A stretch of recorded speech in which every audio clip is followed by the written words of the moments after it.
And so we begin. With great power comes great responsibility. So,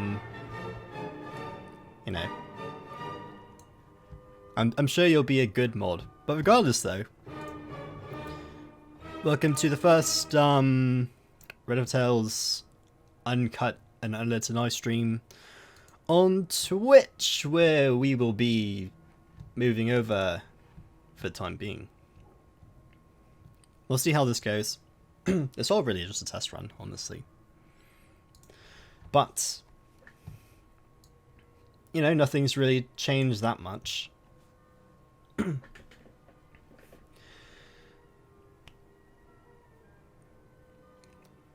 know, the elephant in the room for today is that there has been a slight lack in videos. I do know that. I do recognize this. I did say as a joke I wouldn't answer it. But finals are wrapping up, and after that I'll be off to doing tons of videos. I promise you that. It's a good name, Nova Kaiser.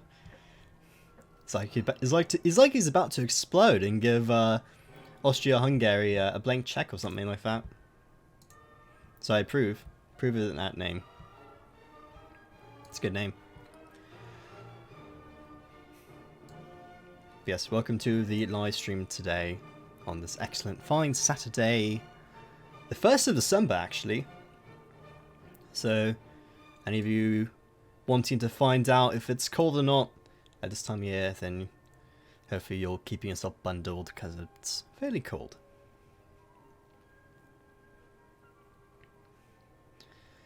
Anyway, I'm rambling. We'll be playing Shadowrun today. We'll be continuing the series I did over on YouTube, YouTubery, live streaming back in that day. I'll be playing, Shadowrun Dragonfall, the second one in the series. So we continue with that. Also, anyone who is curious to know, I'm also recording this live stream. It's a weird thing to say. You record live stream. Sounds like someone who's just watching live stream and then they record it. But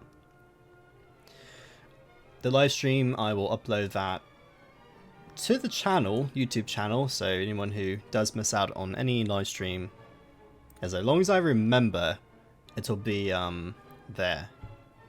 I'll probably even cut out the 10-minute long intro thingy, just to be nice. Regardless though, I'm rambling. This is Shadowrun.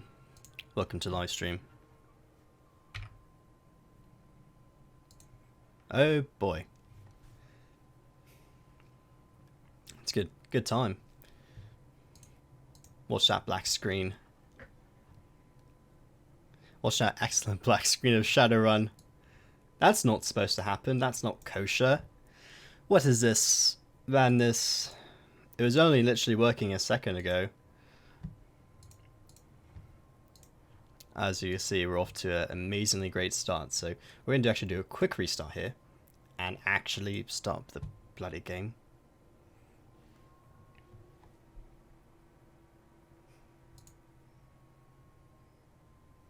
There we go. Now the most ironic part is that it's now working on that screen and it's not working on the main screen. And I'm not willing to really play.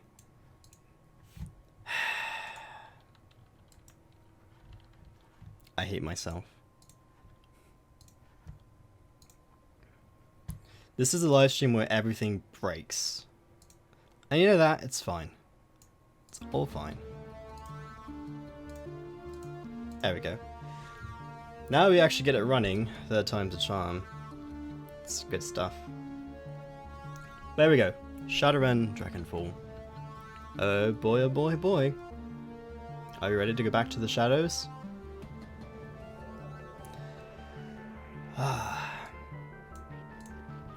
Pretty sure everything else should be set.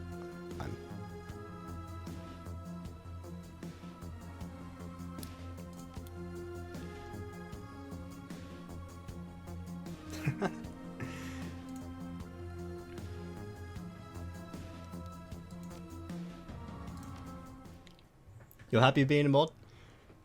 Well, I don't think anyone could be less incompetent than Himmler whenever he operated his own millet. When he wanted to play Soldier Boy in front of his for the Wehrmacht. So I'm sure you'll be fine. Anyway, last time when we played Shadowrun, we were I believe a street samurai, and then we just played a smooth talking sniper. This time around, we're not doing that.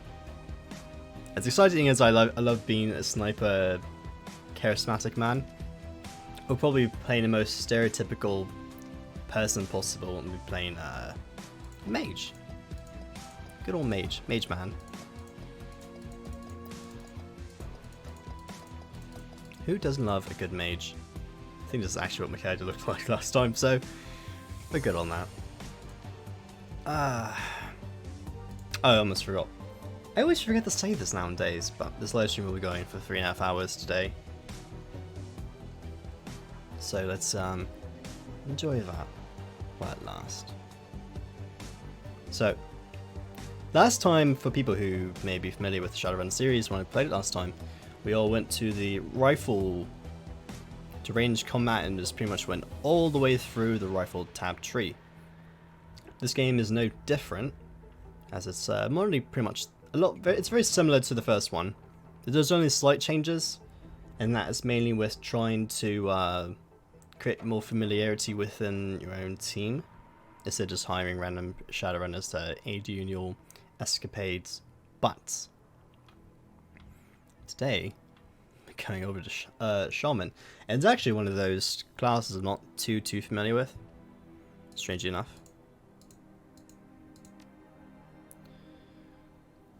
But we'll probably be going through just willpower and spellcasting. We might go again with charisma, just so I can get those lovely charisma checks, as I will probably just do right now. And we'll go and get the... I don't know, it's toughy. Since we are a mage, we'll be an academic. And it's literally it.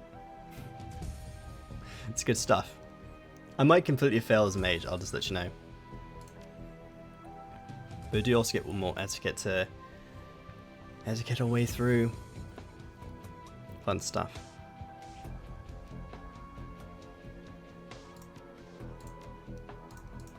Of course, we're playing as the infamous Red Star, as we do.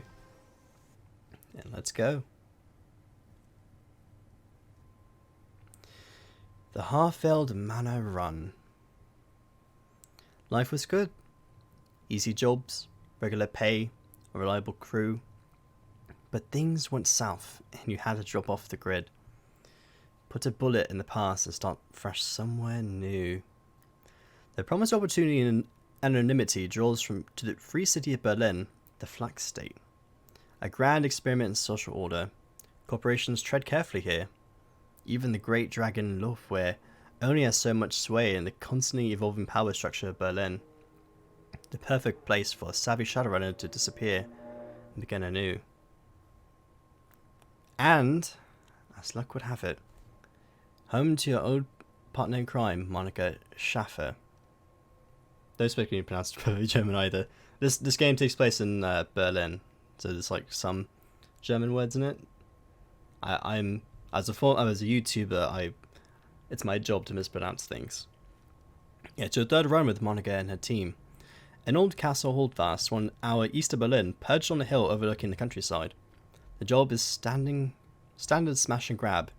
Crack the vault, grab the data, get out one piece. A mediocre payday, but work is work.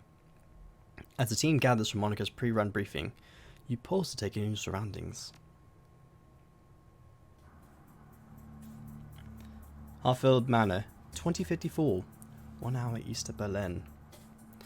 The estate grounds are silent, save for the faint whistling of the wind. Your team gathers near a side entrance to the old castle holdfast, clothed in darkness. The night is peaceful. Soviet storm? I do not. I want to try to look for that. What's it about? The Eastern Front? You know it won't last. You know it for what it is, a pleasant illusion that will shatter at the sound of the first gunshot. Listen up, folks. Monica Schaffer. You ran with her back in the day, watched her get her first data jack. Now she's your team leader and a Drek hot decker to boot. We're on the tight timetable. I want you to enter the estate, find the basement, open the data vault, extract the files, and bolt. 10 minutes, top to bottom. Trying to go home and get in time for Wim talk, love. Diedrich Shaman, the old man of the team.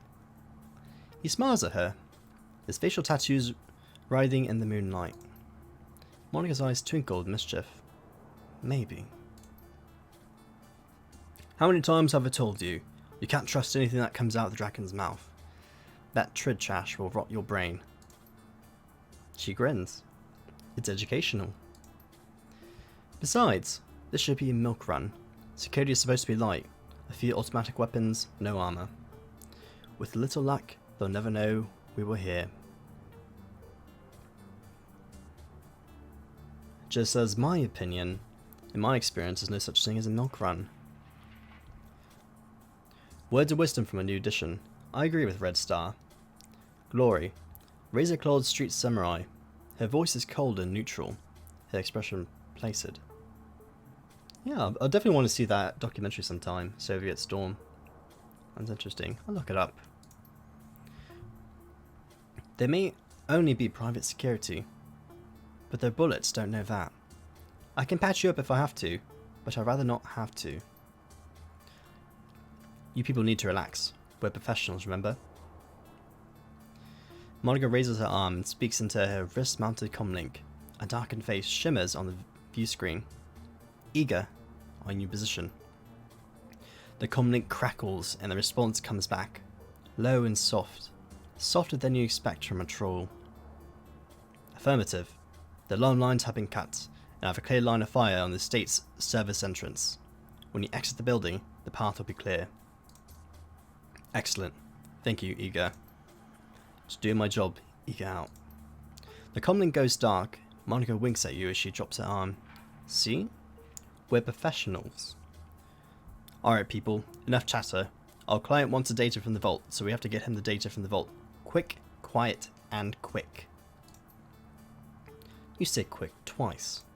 She grins. Worm Talk is on tonight. Just Monica.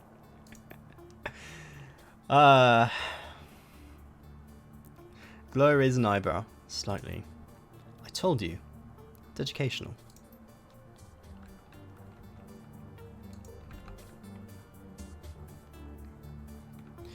Your gear and some weapons lie in the back of the van. Nope. So we have a few options of what weapons we can pick. Probably the one we're going to be going for, since we are just simply a mage, is the pistol. May not be a great idea, but we're going to try, attempt it.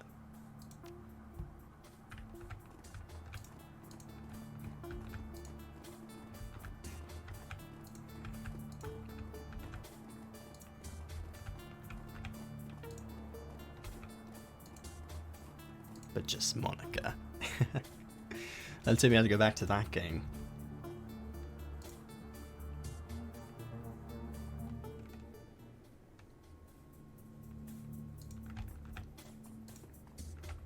Here we go. Inside the beautiful manor. A private museum. The owner of this estate must have money to burn. Variety of remarkably well-preserved Slavic artifacts. Preserved. A complete skeleton of a theropod dinosaur. Appears to be genuine.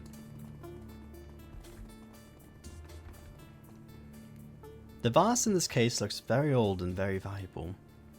A fine scrollwork of lapis and gold leaf decorates its exterior, and the interior shimmers with an organic beauty of abalone shell. Your fixer could probably move this thing in a heartbeat. You can't help but notice that the glass encasing looks like it's awfully flimsy. So the Shadowrun in Europe.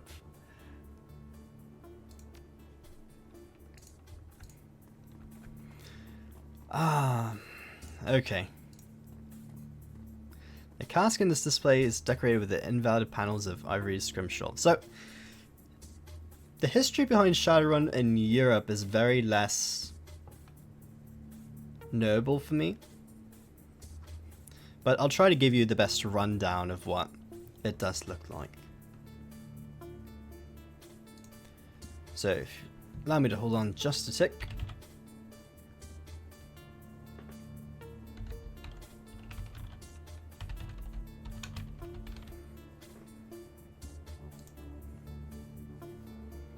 Let me try and pull up a decent enough map that's at least somewhat accurate. Much of the Shadowrun books takes place in the Americas, so let me try and pulling up the most accurate map I do know of Europe.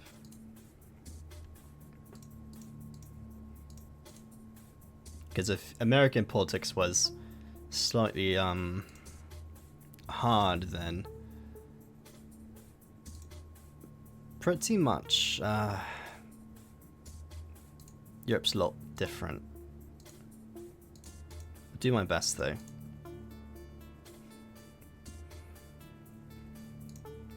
So the best image I think I can pull. So there's a lot of different images you can pull on. The best one I know would probably be the geopolitical map of Shadowrun. So let me try and get this image out.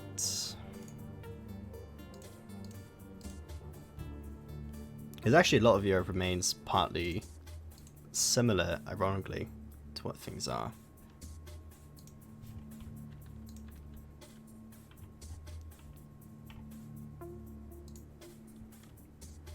Because there's a lot of maps, since it is a fictional world, that's very, so to speak, off. It's up to speculation. I think this one's probably the best one. It's only one of Germany. But I'll let you see. So the best image I can show you, I believe this one is good enough. There's one that's a full world picture, but it's not very, you can't really see things very well. But that's a full picture of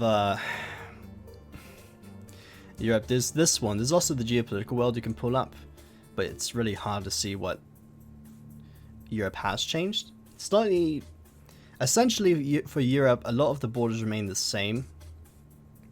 As you know, you got Scandinavia, which is mainly similar. You got Denmark here. Britain is Britain. Try and pull it up. Yeah, but it's not a very good image. But just for the German look on it, you have Denmark here. Poland still borders remain the same. Czech Republic, Austria. The Saar and Lorraine mix a bit, which is slightly interesting. And then Brussels and Berlin are their own free city-states, at least for this area. But for the most part, Europe is actually kind of boring because not too much of it changes. As I said, not many Shadowrun books actually takes place in Europe. So no, it doesn't really have that much opportunity to evolve or change, look something different. Or not a lot of people really change Europe too much. Yeah, if you can slightly look at the borders here, most of the borders here in Europe remain partly the same. So not too much actually does change in Europe, sadly.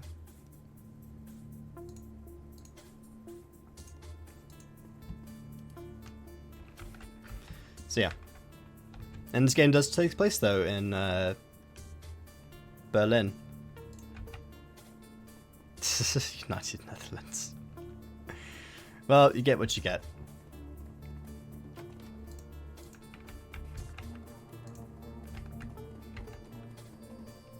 Intel says that the elevator should be north, but I might just go south and find our first enemy of the game.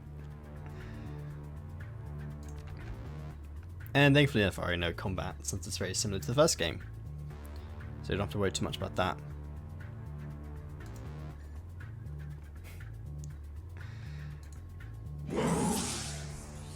I know, sad times.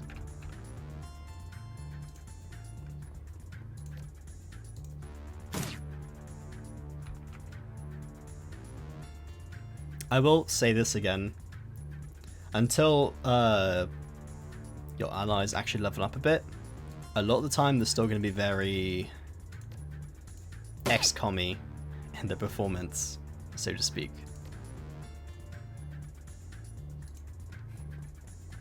So a lot of your teammates are going to miss a lot, generally, most of the time.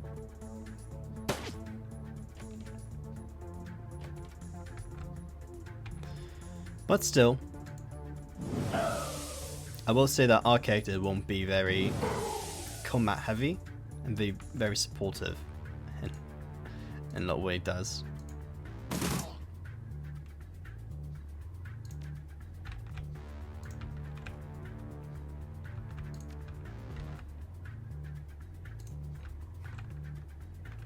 And of course also we get more guards at the end of the hallway as well.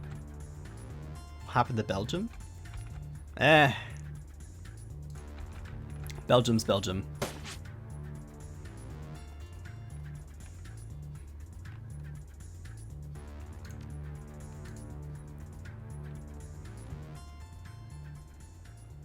So, can operate the door to unlock it, and then head back for the firefight. It's good times.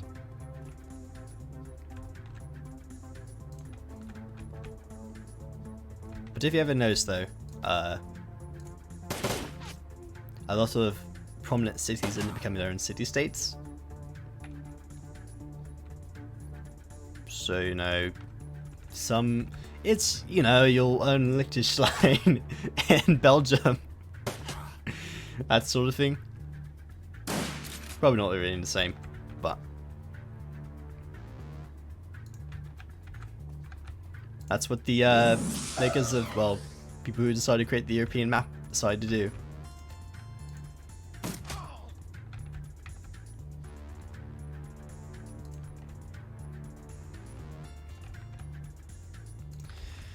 But anyway, first taste of combat.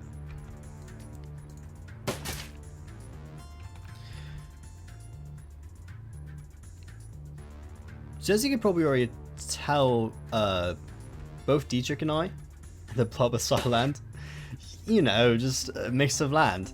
It's like the end of the First World War when everyone's just trying to decide how to carve up Austria-Hungary, and they decided to make a huge mess of it. It's what they did for this game. I mean, for this universe.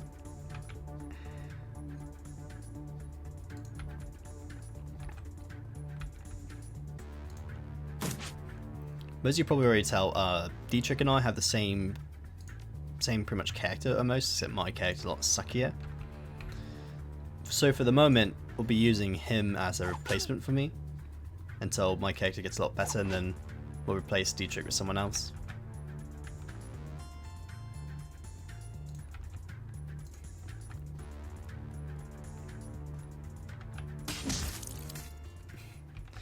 And we smack someone in the face with claws.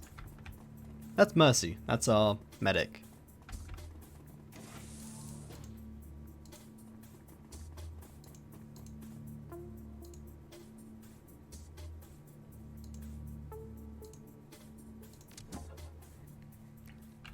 And of course we're going to go back to hacking, which actually hasn't changed that much. I think they actually made it slightly easier for this game. I mean, it's technically the map is not as bad as what some hard to find for players make their maps to be whenever they're trying to decide how to ruin certain parts of the world. That's all not that bad, to be honest.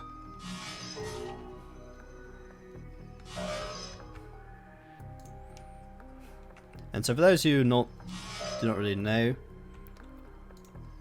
combat in the Matrix, a lot of it's pretty much this way. So whenever you are a hacker, you'll go through different types of Matrix realms where your character is pretty much just trying to fight against AI programs. And so simultaneously, while the hacker is hacking into a computer, your members in real life are working a lot slower than this character is.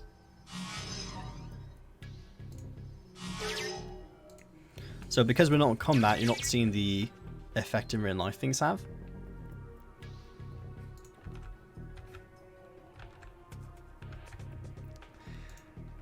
And so, essentially, a hacker can be able to hack turrets and go through different parts of the Matrix to get intel, extra money, while everyone else is just shooting their way through real life. And look, the USSR playthrough, it was a beautiful map. Joseph Stalin would have, he would have graciously accepted that, you know.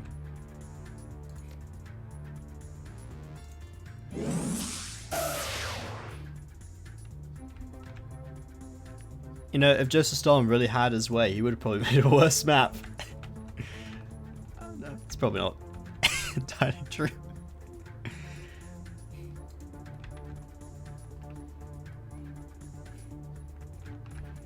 I mean, to be honest though, if Joseph Stalin does make his own map of Europe, he would probably just make one giant blob of a country called not Russia and just have other people invade it.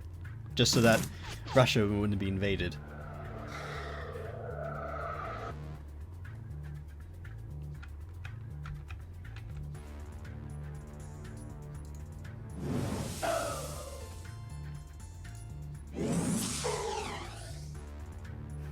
It was art. And you know it.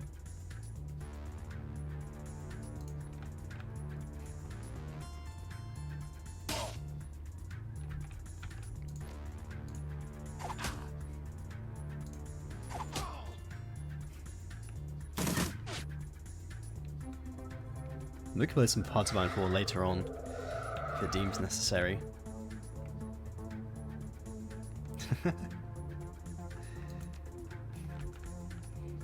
I think that's why I said just the map looks good enough.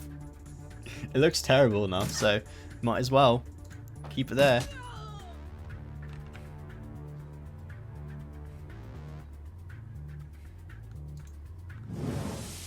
Essentially, you're just rewriting your own European map.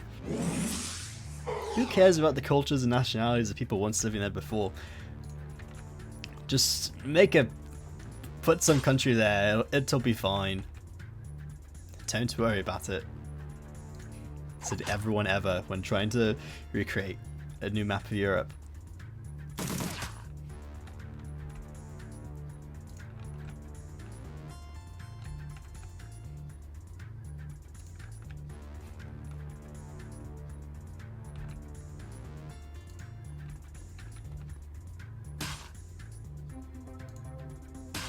I forgot how much armor these trolls have.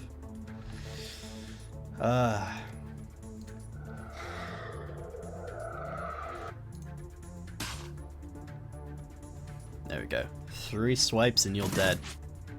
Almost.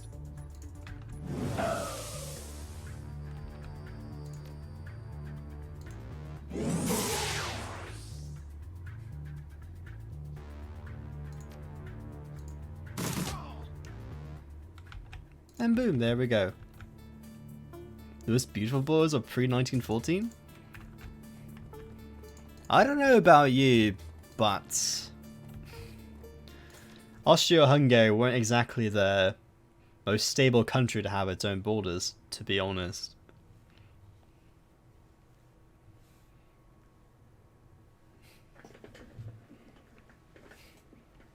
Sure, there's like 5 empires, probably 1 continent, and they all had like a system of alliances to all smack each other with. But I mean, it did also lead to like a giant world war that killed millions of people. Did you guys Isidore then turns to Monica? That's a big freaking vote, Liebchen. There's my German for today. I'll be here all week. Begin then on schematic. The schematic didn't have a date. Our client may have old intel. Still, our instructions were clear. The data we're looking for should be on the other side of this door. Monica combs her hand through her hair, parting it to reveal black plastic sheath of a data jack. A quick jaunt into the Matrix, a little digital wave handing, and I'll have this thing wide open. Be right back. A burst of static crackles through the tiny speaker on Monica's comlink. Eager, still in position outside the state. Hold on, Monica. Who's in charge while you're jacked in? Monica rolls her eyes. Dietrich fixes his stare intently on the vault door. Gloria looks cold and distant, just as she always does. We've been through this before, Eager. You're not in the KSK anymore, and that chain of command nonsense doesn't fly in the shadows. We don't need rules and regulations to guide us. The same principles that apply to the flux state. Please, spare me the lecture.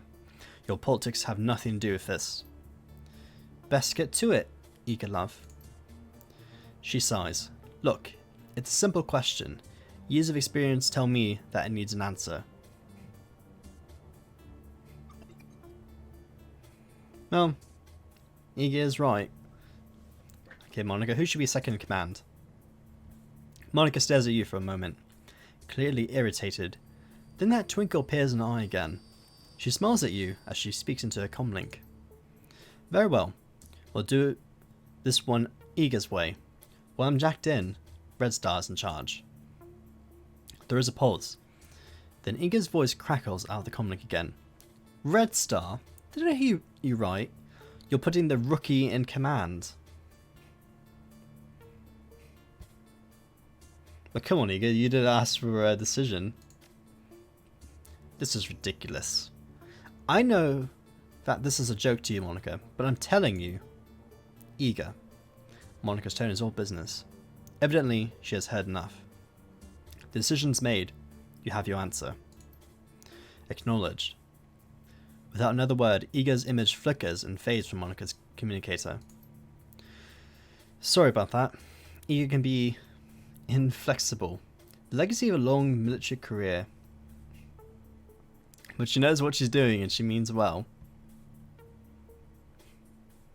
Well, I'll buy her a beer and talk it out then. Good man. Eager's skills and experience are invaluable to this team. It'd be good to have her on your side. Okay, enough chatter. Let's get this done. Monica turns towards the door, fingers posed on the controls of the cyberdeck, then glances back at you with a grin. See you on the other side. She punches it, projecting her consciousness onto cyberspace. Her fingers harmonizing to the smooth rhythmic staccato that only an expert decker can achieve.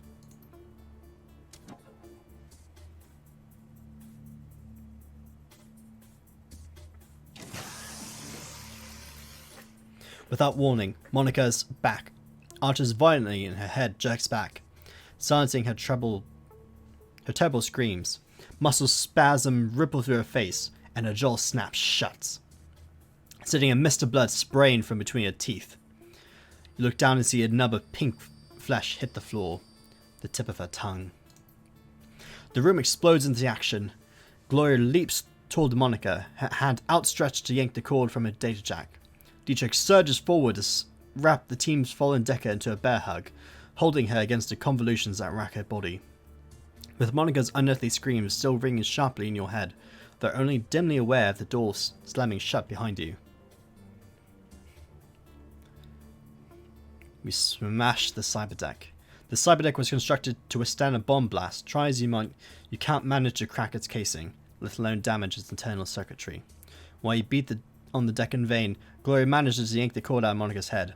A wisp of oily blue smoke traces its way from the data jack to the ceiling. The communal scents of charred meat and ozone fill the air. You've seen the effects of blood biofeedback before, but nothing like this. Suddenly, Monica's eyes flutter open. Muscle tremors continue to distort her face, and blood oozes between her lips. You see the muscles in her jaw tensing and the look of concentration in her eyes. She's struggling to speak. Come on, Monica. You have to get out of here. Save your breath. Gloria's voice is strained. She's had a stroke, a bad one. She'll be dead before we're even back to the van. Damn it, what the hell happened to her? Slowly, painfully, Monica wrestles her jaw open. The blood welts in her mouth, comes pouring out in a slick, covering her chest. She expels a thick, guttural sound that might be a word. Satisfied, she closes her eyes and forces her mouth to make the shape she needs. Fear. With an effort, Monica opens her eyes again and meets yours. You see pain and fear in her gaze. And something else? Hope. Fershweg. A sudden spasm jerks Monica's head back again. She grunts. Then her chin drops to her chest and her head lolls to one side. Her eyes fix on an object in the next room, a computer terminal. The soft light of a cursor blinks on its recessed screen. Slowly, she attempts to speak again, but the only sound that emerges is a long, strangled croak. A look of resignation washes over Monica's face, and she stops fighting. Her ghoul-slick jaw goes slack, and she dies.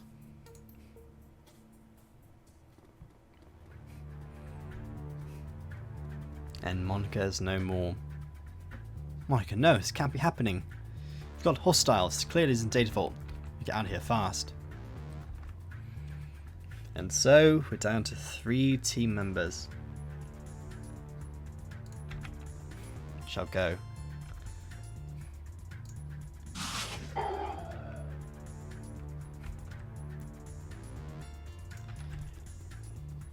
So now we have to, well, doors shut behind us, we have to only move forward and go to the exits.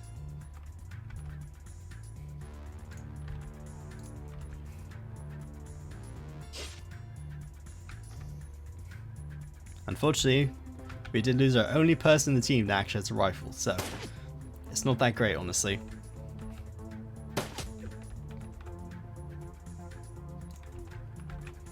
So we need to ensure that exactly, well, we keep missing a 75% chance to hit enemies. Essentially, it's like the 95% in XCOM. You hate EA and it's your ex-favorite series, Assassin's Creed, because it's all about microtransactions and you don't actually get to assassinate people, you just stand there whacking people with a level 4 sword instead of, you know, actually just stabbing people in the back and they die.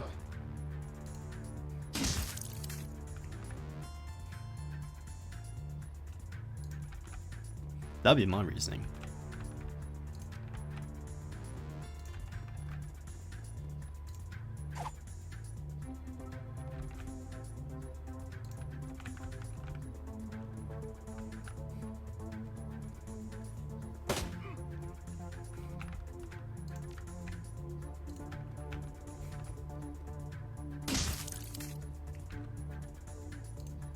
Terminal active.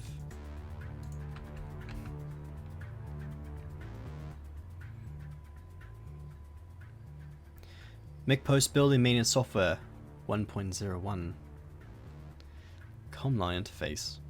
Internal memory checks invalid. Red star, red star, red star, red star, red star. This terminal is printing your name over and over. Again, red star. You better get out of here.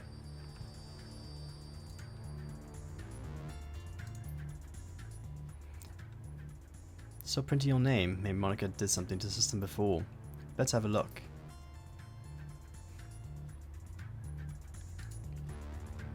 I heard that the new Battlefield game isn't actually that great. Battlefield 5 isn't that as, well, it's actually sales are down for it.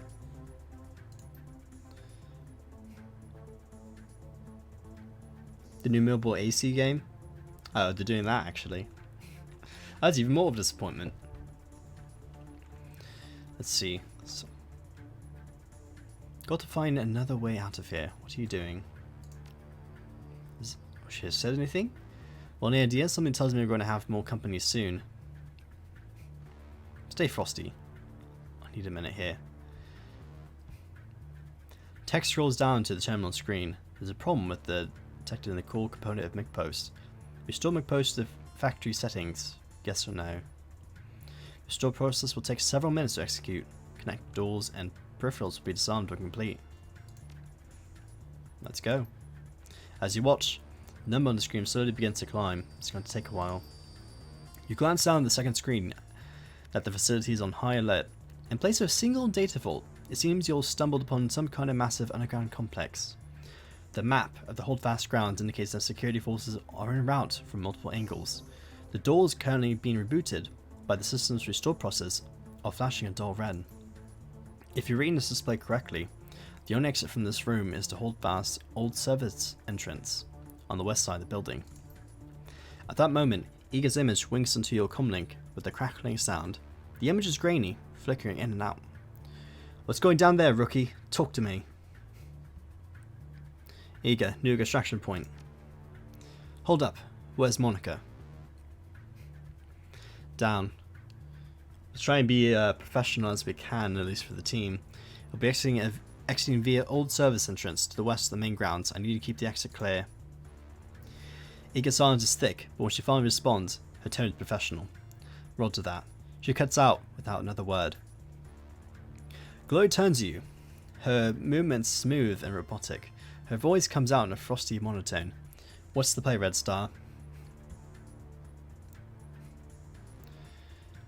Monica found a way up open doors, but it's going to take some time.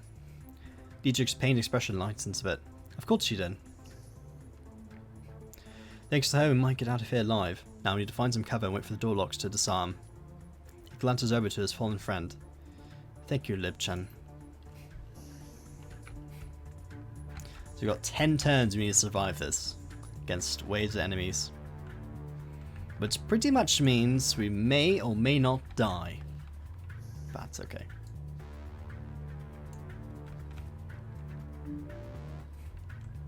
You probably need to be near the exit, actually.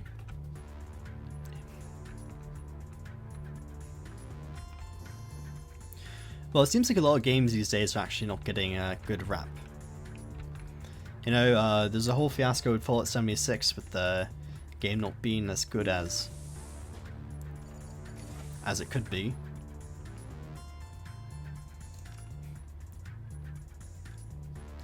There's the new Diablo game that's from mobile, which is, let's just say it's left to be desired.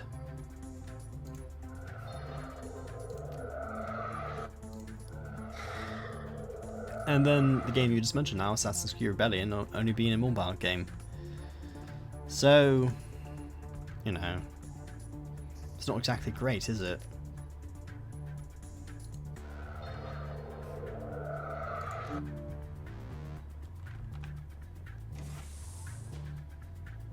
It seems like the gaming market today is not... It's kind of just looking at the wrong things these days. I know it sounds a bit obvious, but I think the game industry today is following different trends that are not exactly the best represented for this new era, because a lot of them seem to be following, let's just say what Battlefield 5 and the new Call of Duty game, or just following Fortnite Battle Royale. Which, it's just a full can of worms, so to speak.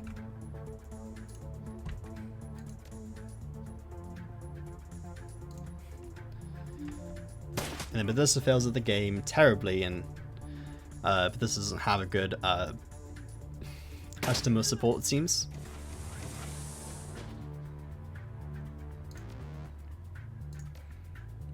I mean, that's a bit obvious.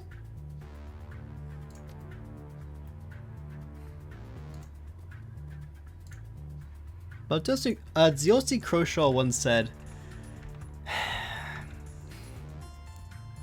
"Welcome to the game industry where no one learns anything tee hee hee." I think that sums it up pretty much right.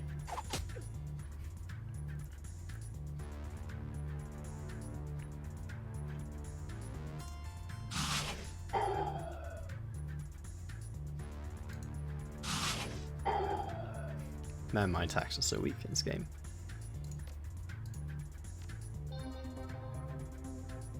It all went downhill after that.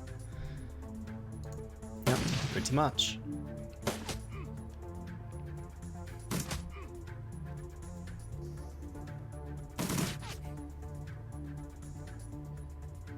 The figure loping toward you is big, even for an orc.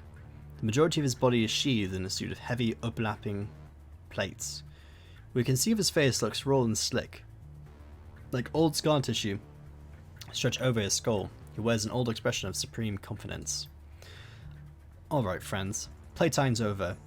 All you Shadowruns are the same. Skulking, sneaky, steal a vase or two from the museum, no harm. Maybe I'll let you scamper away into the night. But now it's too late for that sort of generosity. Visitors aren't welcome down here. The gaping maw of the minigun jerks upward, an impatient gesture loaded with malice. Drop your weapons and surrender. I mean, he's right, it does sum up the video game industry in a nutshell. That's all alpha industry that never learns anything, tee.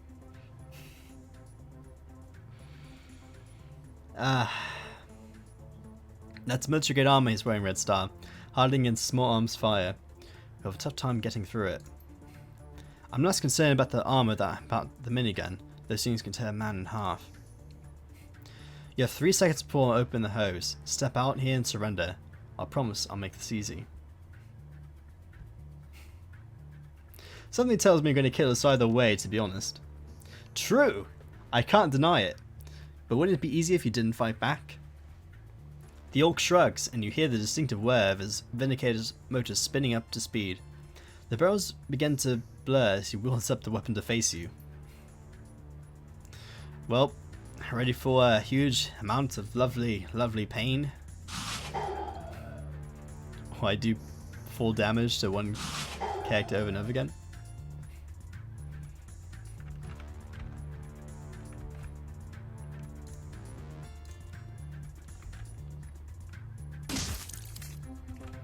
I think a good objective to do is simply to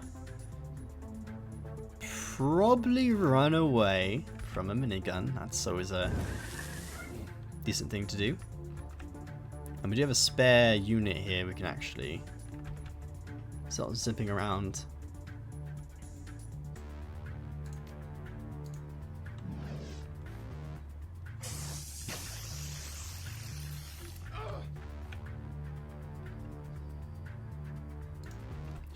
Probably should move her here.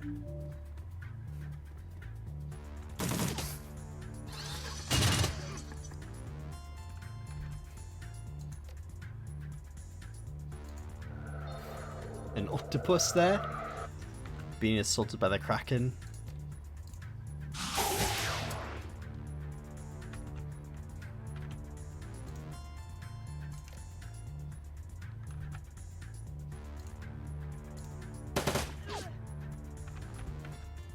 At the very least, the game does make it so that these enemies are easy to kill, or else we probably would have died.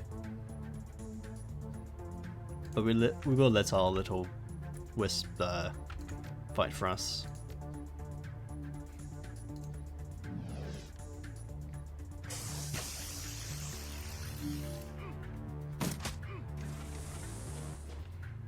Ah, there we go. Never mind. Door was not actually open. It was why is the guy specifically targeting me? I'm just gonna go hide over here. Get a free med kit.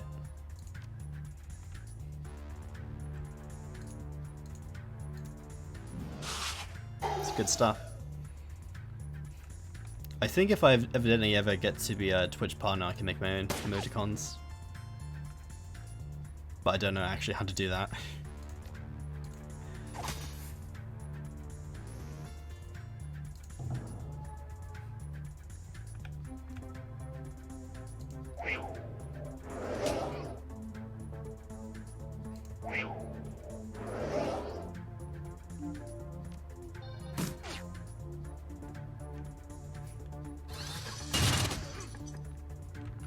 Oh, Dietrich's just gonna get a bit of pain now.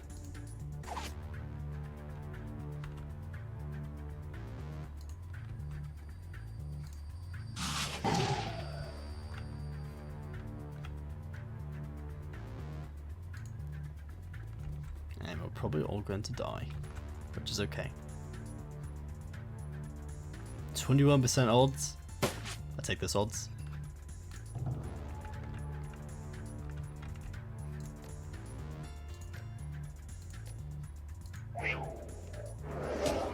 Strange enough, the angry orc is not actually deciding to attack the one enemy right in front of it. And that was totally a miss. I can show you that. But I think I'm just going to get the team to hide up here.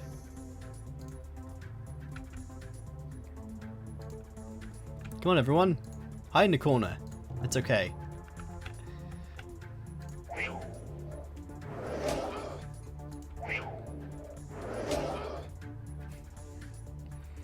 The door unlocks with a loud click. Your escape route is clear.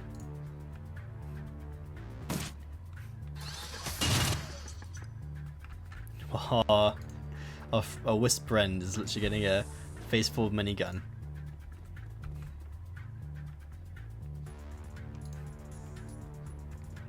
And now we run.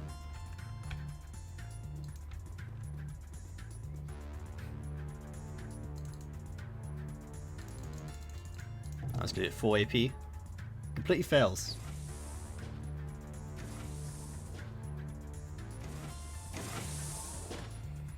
And you know what?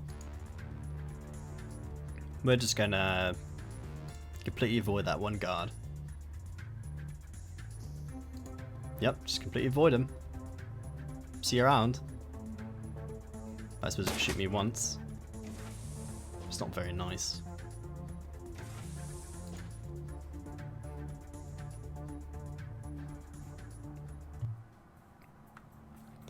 Eager rises from the corpse-strewn perch as you approach. From the look on her face, it's obvious that she's already sized up the situation. I knew this was going to happen. I effing knew it. We talk about this later, we need to actually leave. Tell me something I don't know. Eager slaps the side of the van. Piling people. And Red Star, when we get back to the cruise basser, we're going to have a little talk.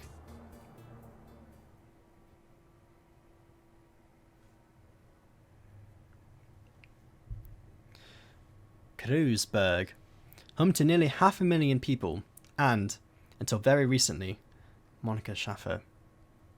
Once a melting pot of cultural diversity, is now a chaotic mess of wealth, poverty, crime and commerce, anarchy and control.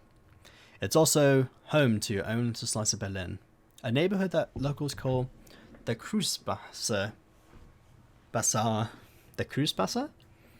A safe port in the eye of the storm. I rode back to the place. We're going to just call it the place from now on. It's too confusing of a name. I don't speak German. Well, we'll call it the cruise. Back to the cruise is quiet. No one is in talking mood, as the van veers past potholes and garbage piles. The glare of the streetlights and neon signs plays across your window, painting the world in a kaleidoscope of garnished colours. Soon the van rolls around a corner and skids to a halt in a narrow, crumbling alley. This is as far as Berlin's chaotic streets will take you. Your team wordlessly disembarks the vehicle and climbs down into a disused section of the U-Bahn tunnel system. A well-kept secret, providing your team safe passage in the cruise. Your safe house waits on the other side.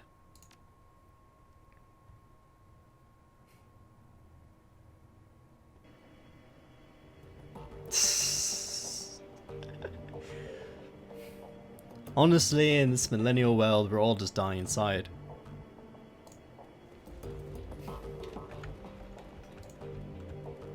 I don't speak German. Obviously, as you can tell.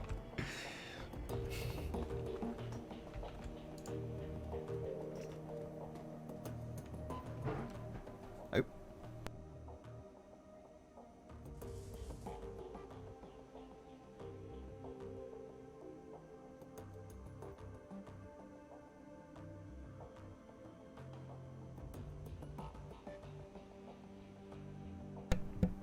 Okay, sorry about that. You step inside. The squalor of the used U-Bahn tunnel gives way to the warmth of a safe house. A man waits inside, silhouetted against the dim fluorescent lighting. Something bad has happened, hasn't it? He steps forward, revealing a pale and expressionless face, light glinting off the steel-rimmed glasses. Paul Amsel, your team's fixer and landlord, part dealmaker, part information broker, one of the most well-connected men in Berlin. His eyes sweep across the team as he tries to take it all in. The grim faces, the hard stares, Iga's fury, Monica's absence. I had a feeling. How did she... His face has gone ashen. He swallows. Takes a moment to chew on the words before spitting them out. How did it happen? Hold on just a tick. Be right back to continue this. But you go like do something real fast. Back in like 4 minutes. Sorry about that. Okay, back. Hello again. I've returned. It is me,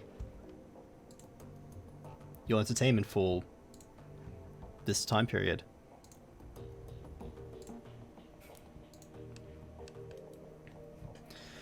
So how did it happen? How did Monica die? How is it not just Monica anymore? Well, something in the vault system got her when she was jacked in. It was over an instant. I've seen Monica hit Black IC before. This is something worse. Gloria nods, her motions robotic and spare. Monica died of a biofeedback-induced stroke. That's right. Iga thrust a gloved finger into your chest, and this idiot stood by and let it happen. What responsibilities does the mod have on Twitch? Well, it's kind of just being a mod. Kind of just helps other people on Twitch to, like, you know, like how a lot of these live streams will just have only very few people in it. So if this live stream actually had a bunch more people and a bunch of people were rowdy, you'll kind of be there to calm the people down a bit. Like, if you want me to like set some priorities for mods on this chat, I can. Besides having a cool sword, though. If there's a bunch of people just being dicks, then, you know, just give them two warnings or something, and then just pretty much just, you know, if they keep at it trying to be a troll or something, then kick them or ban them from the chat, whatever. I don't want people to feel like, you know, it's like totally strict, fully banning chat, but, you know, at the same time, don't let people in the chat be dicks to each other. That's my main issue here. I mean, you're kind of just there. You're like my right-hand man here. So while I'm doing the stream, I can't really be moderating the chat that much. I can respond back to it, but then it takes time to go to the chat, go to the user, give them a warning or whatnot. You're pretty much there to mod the chat. So just don't let people in the chat be dicks to each other if more people ever shows up for the live stream. Other than that, you know, use your own discretion and whatnot. So it's actually fairly nice. I don't think YouTube live streams have the same approach as well. So I don't think you even get really mods in YouTube live stream unless there's something I don't know. Anyway, Eniga's thrusting a gloved finger into my chest. I shove her hand away. Poke me again, I dare you. Iga recoils in surprise, then breaks into a feral grin. You're threatening me? Seriously? Her hand bunched in the fist. Take a swing. I'll love to give an excuse to cave your face in. Ah. This is Astantine. This is Asinine. I can pronounce words, I swear. I mean, I can't. I can't pronounce words, I swear. Can I or can I not? Probably not. Red Star did well in there. Iga. You didn't see it, and I know you don't believe it, but he did. So do us all a favor and shut it down, okay? Shut it down? Ah, fat. Iga turns to face Dietrich. She towers over him, but he stands his ground. I respect you, Dietrich. You know that. But you don't have my training. None of you have. Monica was good. She was the best, right?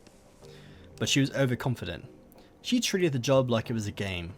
Do that long enough and you're going to get burned. Eager turns her focus back to you. If you'd been paying attention, you'd have it figured all this out on your own by now. You've known that Monica needed watching as much as that door. Enough, Eager. Amsel's voice is hoarse, his expression blank. Oh yeah, this is true, you can swear. Enough. I usually don't swear that often, to be honest, not even in real life. I'm not that much of a... Yeah, I don't swear that much. I'll do my... I could start swearing, but I'm not... Oh, what's the term? I'm not a sailor. Okay. So should I start cursing then or not? Just for the heck of it? Just to see what will happen? Maybe? Question mark?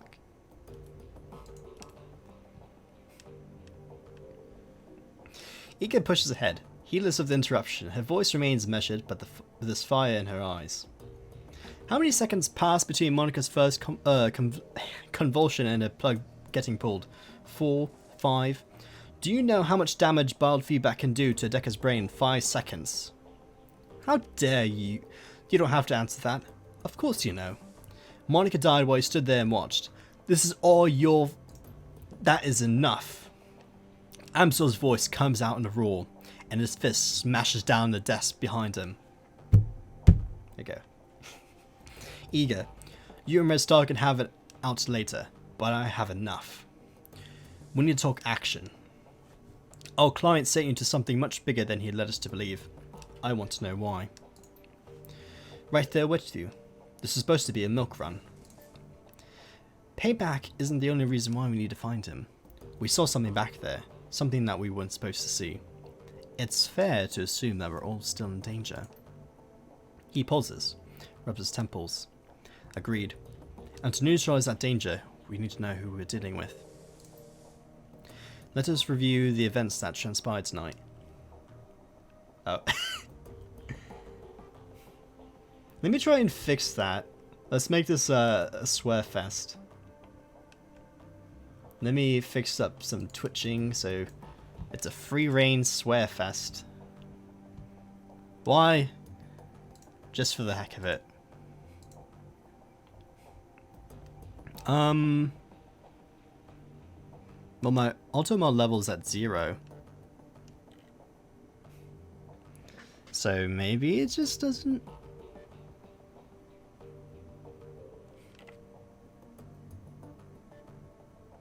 Oh. My bad.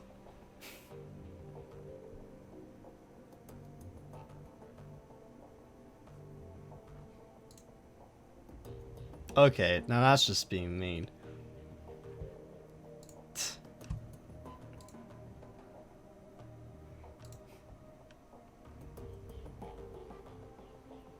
The smallest detail could be important, so hold nothing back.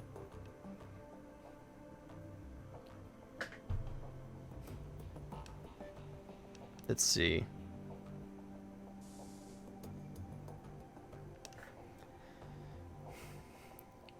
The state was just in front for whatever's going on in the basement, of course, obviously.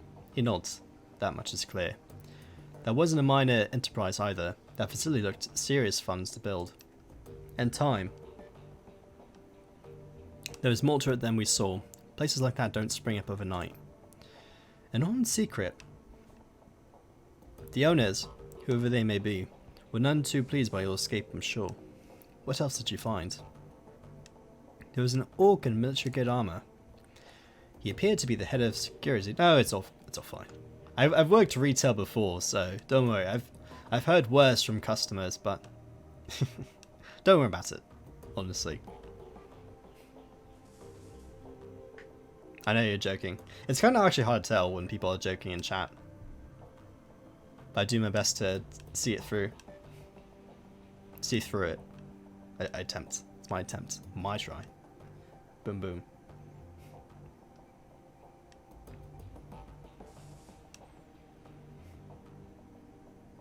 But to be honest, I'm not very used to being cursed at, to be fair, but I try to get used to that. He appeared to be head of security. That is not much to go on. Do any details about this orc come into mind? Any distinguishing features that I could look into? He was an older guy for one, from the sound of his voice. I'm guessing mid to late 40s. Pretty old for an orc. And he had skin grafts. Most of his face looked like replacement material. If the grafts come to a legitimate hospital, there may be medical records. That is something I must see if I can find out. Did you know anything else during the run that may be of value? Monica did say Fwishwing, but it's hard to tell. Amsel seems taken aback. He pauses for a moment before responding. You sound like a Canadian?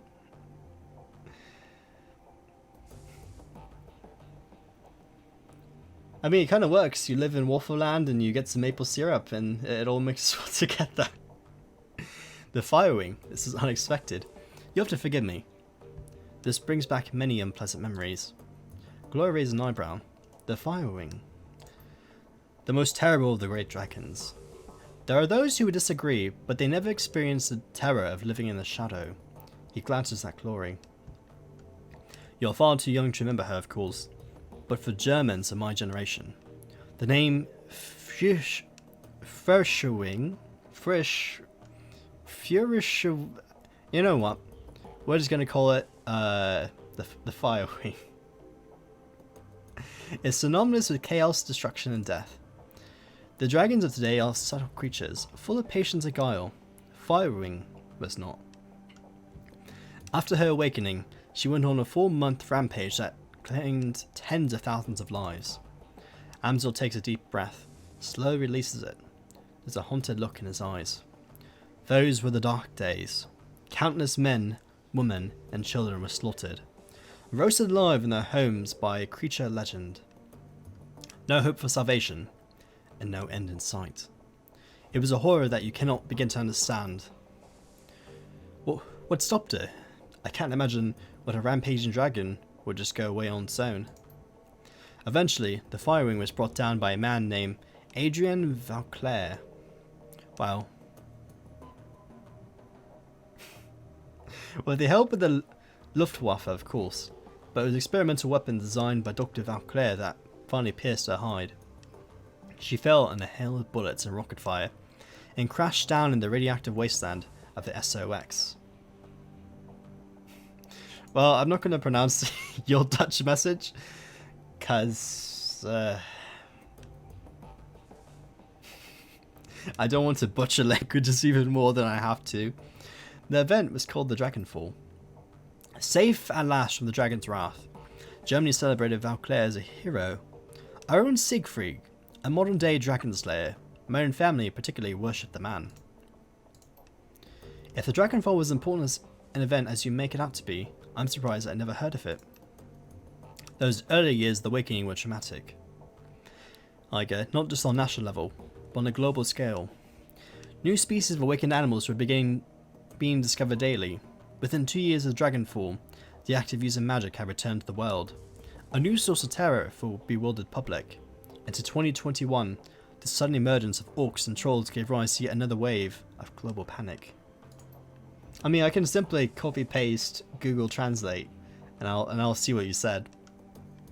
In light of such turmoil, is it any surprise that Dr. Vauclair and the Firewing were forgotten? Dragons were yesterday's news. He rubs his temples. Again, all this happened decades ago. To the best of my knowledge, the story of Firewing is a bit of historical trivia and nothing more. Alright, so Monica spent her dying breath trying to tell us about a long-dead dragon. Iga sweeps her eyes across the group, searching for a glimmer of insight. Finally, she gets up. Any ideas as to why?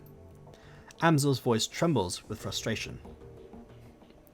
No, it doesn't make any more sense to me than it does to you. The Dragonfall's ancient history. Firewing has been dead and gone for 42 years. But there's one thing I do know. Whatever Monica saw, whatever she's trying to tell us, it was important. Oh, you're testing me whether or not I'm actually going to do it. Well, I mean, if you're saying so, let's see what you did actually say. And it's all just garbled mess.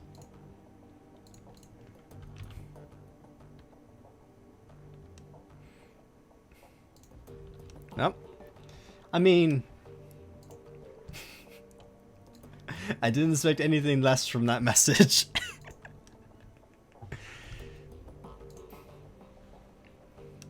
He visibly struggles to calm himself, takes a deep breath, then slowly releases it. I will look into this, and I will find answers. In the meantime, did you turn anything else of value? That's pretty much it.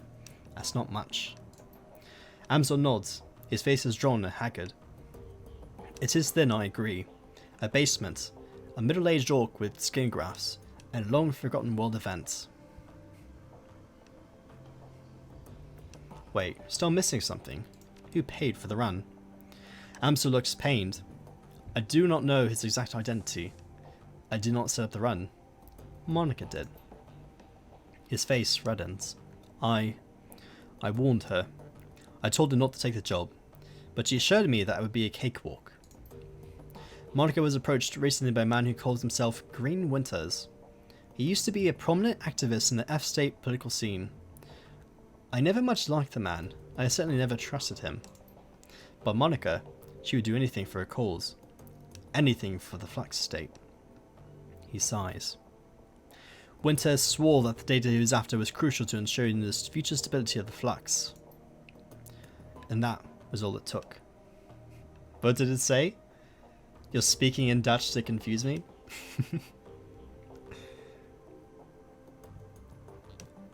Sounds like Green Winters is our best lead then. Yes, most definitely. It is clear that Green Winters has evolved us into something much larger than he led Monaco to believe. When he finds out what happened on the run, he's probably going to wrap it. We need to chase him down before that happens. Any leads? There is a man in the cruise. A Turk named Altuk Berkazi. That's the correct pronunciation, of course. He owns a little soy calf shop just down the way called Cafe Chavez.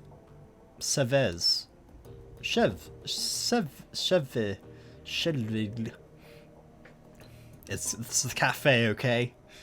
The man is also a purveyor of information. I have done business with him from time to time.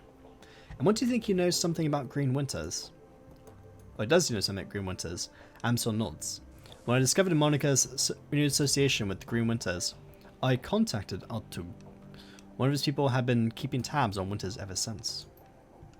As I said, I did not trust the man. Let's see. Pragmatic. Sounds like I need to pay a visit. Yes. Tell him I sent you. I will do what I can to dig into the information that you've uncovered already. Sparse though it may be. Gain 5 whole karma.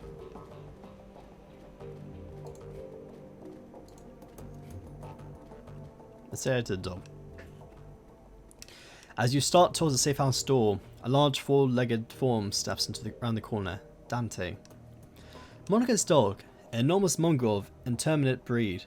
A low whimper emerges as he enters the room, head hanging low. Oh no, Dante. Dietrich shakes his head. Don't worry, boy. We'll look after you. At the sight of Monica's dog, Amsel's eyes well up. He inhales, but can't quite catch his breath. He started whimpering about an hour ago. Turned into a full-blown howl. Wouldn't stop. Kept. He closed his eyes. That's when I realized something bad had happened. Looking down into those huge brown eyes, you see intelligence and sadness. He lets out a small whine and rubs his head against you.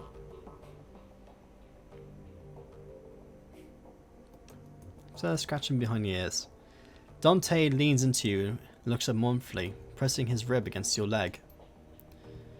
I guess the dog is going to be with you, Red Star. Amsel takes a ragged breath and releases it. Then a slow, melancholy smile plays across his face. Well, perhaps a part of Monica lives on in Dante. Return to the safe house when you're finished with Altug. Mein Freund, with little luck he can help us locate Green Winters. And we can get to the bottom of this. He stares at the floor. And now, I think we should all take a moment. His lip tightens for Monica.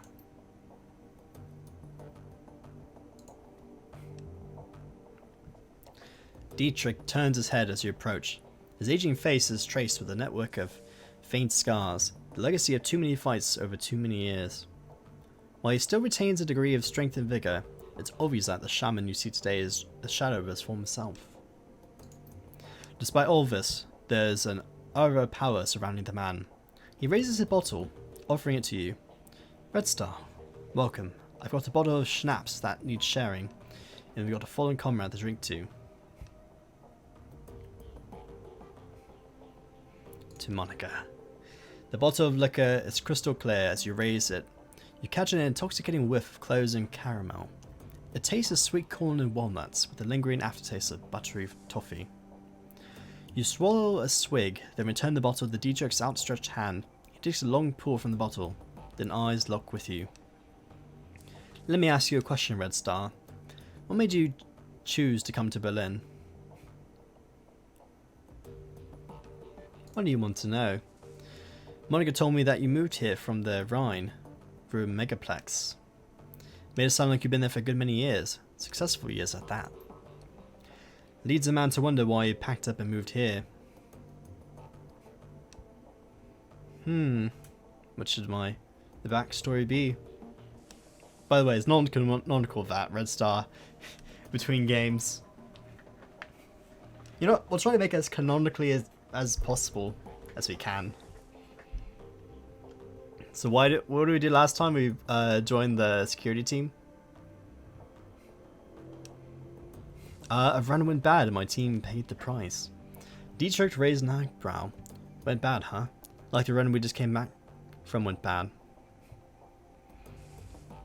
Worse, I was the only survivor. That's rough, friend. How'd it happen?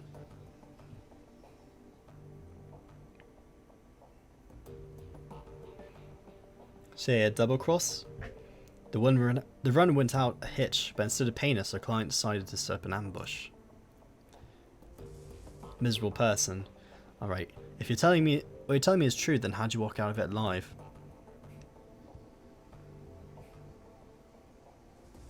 Did the timely arrival with some very well-armed friends? Those are always the best kind, aren't they? Dietrich smiles and takes another swig from the bottle. So after all this went down, you decided to bail out of the Verplex and head to Berlin. Am I getting that right? That's a bit more to that, but sure. So he came back to Berlin and to Monica. Dietrich raised his bottle again, and closed his eyes and takes a long drink. After the moment has passed, he returns his attention to you. It all comes back to our girl, doesn't it? So let me ask you, just what was your relationship with Monica anyway? I know that you two knew each other the way back, but she's pretty coy about those things. It's a dangerously personal territory you're talking about. Are we? Sorry about that. Never been much for boundaries. All the same, I like it if you tell me. Dietrich shrugs. I always intend to get to know Monica better, but it's too late to ask her in person. I can respect that. So what was the deal between you two of you? Don't leave me in suspense. So we make Monica the love interest? I mean, she's already gone, so you can't do anything else as a love interest.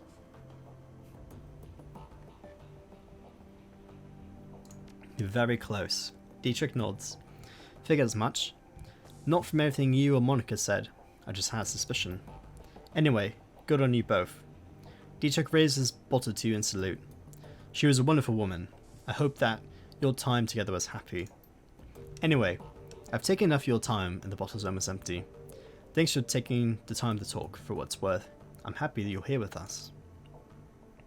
Dietrich takes a final pour of the bottle, then tips it forward, pouring the rest on the ground. Rest in peace, Monica.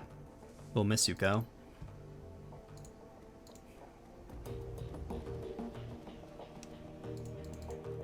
We'll talk to Iga last, because she's going to have a bit of a word with us. Glory's beautiful, in a waifish sort of way. Her features are almost elvish in a delicacy, but there's something cold about her that you find slightly unsettling. What's more unsettling is that her chrome. Gloria is rocking a heavy loadout of cyberware from head to toe. She looks to be composed of more plastic and metal than she is of skin and bone. In the shadows, individuals such as this are anything but uncommon. But Gloria's cyberware is first generation. All of it. Bulky, invasive, practically museum pieces. This chrome was obsolete well before she was born. This is Red Star's twin brother.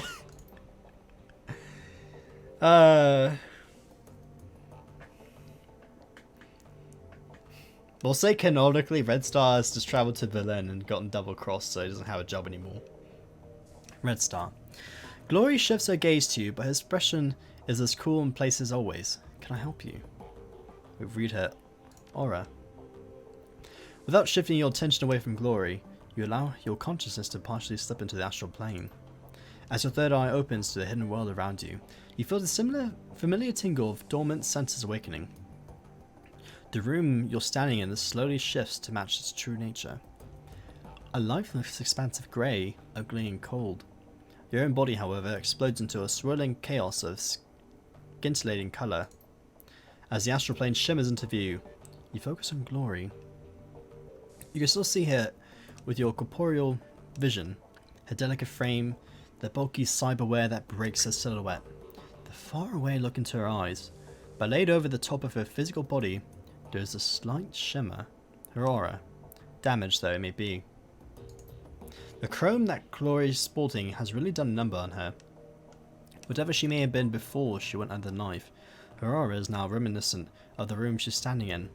A cold dead thing, mockingly sculpted into the facsimile of life. Somewhere within the mutilated aura, a shred of humanity awaits, but finding it is going to be easy.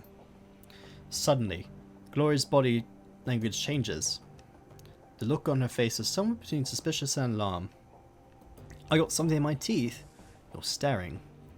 With an aura this shredded by cyberware and surgery, it's going to take a minute to gather any useful information.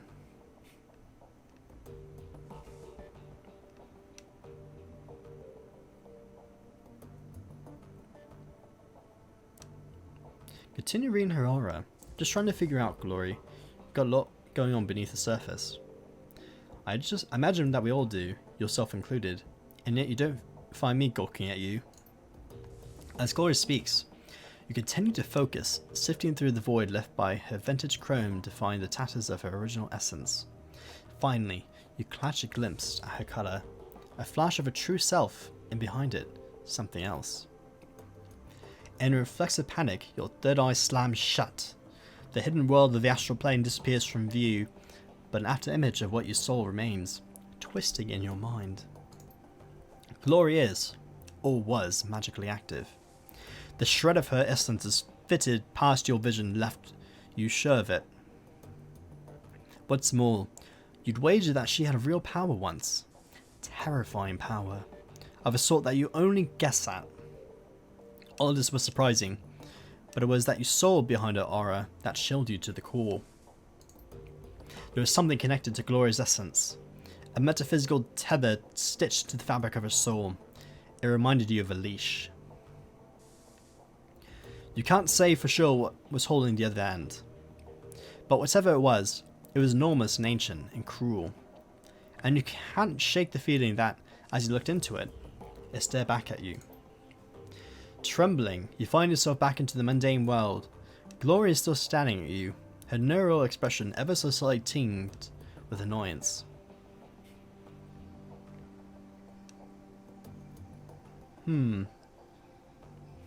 Is it too much surprise since we did exactly look into her aura?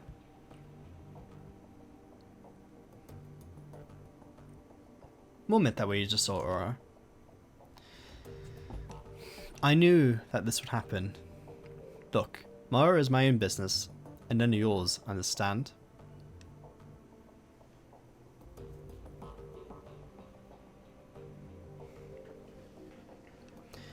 Look, I know that you're protective of your past, I can respect that. But something terrible is happening to you, and I can help you if you let me. It isn't happening. Gloria's lip curls into a sneer. It happened a long time ago and I fixed it. What you saw was nothing compared to how it used to be, and you shouldn't have been looking in the first place. She pauses for a moment, and a hard expression on her face softens. Look, I understand that you're trying to help me, and I appreciate it. I do. But I'm not ready to talk about this yet. Maybe when we have one another a little better, okay? Maybe when we know one another a little better, okay? Until then, just give me my space. I'll have to talk to her a bit more.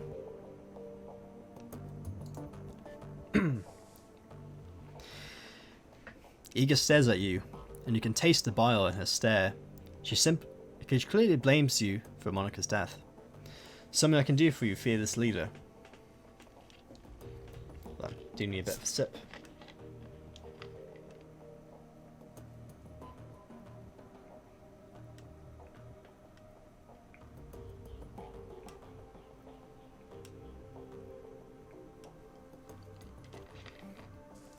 Okay.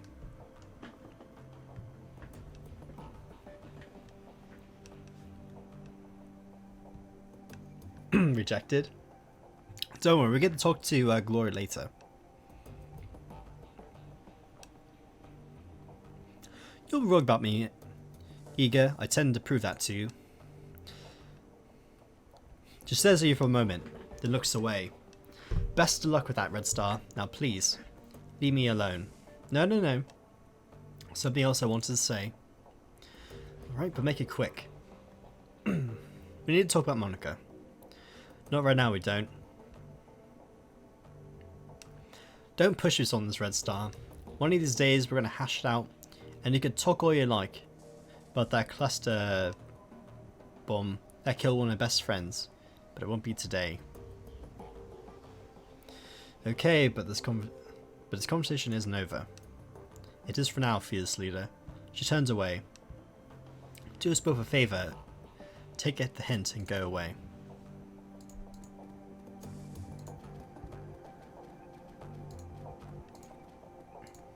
I think for that, I'm nearly done talking to everyone. Okay, so we need to go to find that man. Continue on with the story before we talk to anyone else. As much as I like to have fun talking about different people's dialogues, probably should continue on.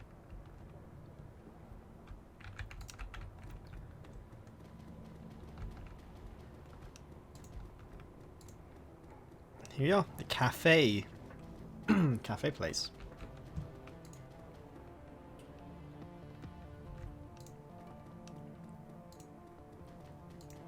This is Jan Goldschmidt. Hello, my friend.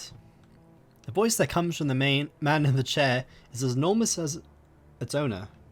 I know, right? Nice team. Good times. A deep, booming roar dripping with unrestrained mirth. A fine day for a soy calf, yes? Every day is a fine... From the back of the store, the voice of the shopkeep cuts you off. Don't mind the fool in the chair. He roars like a traumatized walrus, stewing all day in his own sweat. The man behind the bar glares at Goldsmith, his upper lip curled in disgust. I tolerate him because he takes soy calf by the bucket. Goldsmith responds with a ridiculous belly laugh. He apparently finds the shopkeep's insult to be hilarious. Ah, Altung. Mean Frung, you're quick-witted and sharp-tongued as ever. I bow to you. Are you going to put... Once again, the shopkeep cuts in. To bow to me, you would have to first vacate your chair. The shopkeep claps his hands together, clasping them in front of his chest. I shall summon a team of determined young men and an ox to assist with this task. With luck, you'll be on your feet by nightfall. Goldsmith smiles up at you, his small eyes glittering. Enough of this senseless bickering. You have approached me for a reason, yes? Tell me, what can Jan Goldsmith do for you? You know what? I'm done with this. Goldsmith gives you a deep nod, then jowls quivering. Until next time. The man behind the counter looks right past you and a dog following close behind. Dante! I'll fetch his water dish and perhaps a coffee for a friend here. Yeah, sure. The Turk looks disgusted. Very well. I soy calf. He tisks to himself.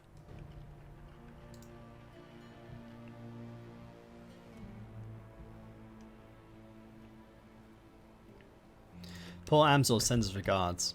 When he hears Amsel's name, the Turk's voice lowers and his accent becomes less exaggerated. His eyes take on a knowing look. Ah, very good. Please express to her Amsel my appreciation of his patronage. If he needs any more catering jobs seen to the future, I'm always happy to provide. Because it is. It's a great picture, don't you think? On my Twitter, it's a picture of Tails as well. And besides, you sure I know this? I showed you the history behind RedAlphaTails. I occasionally put back Tails on as a picture.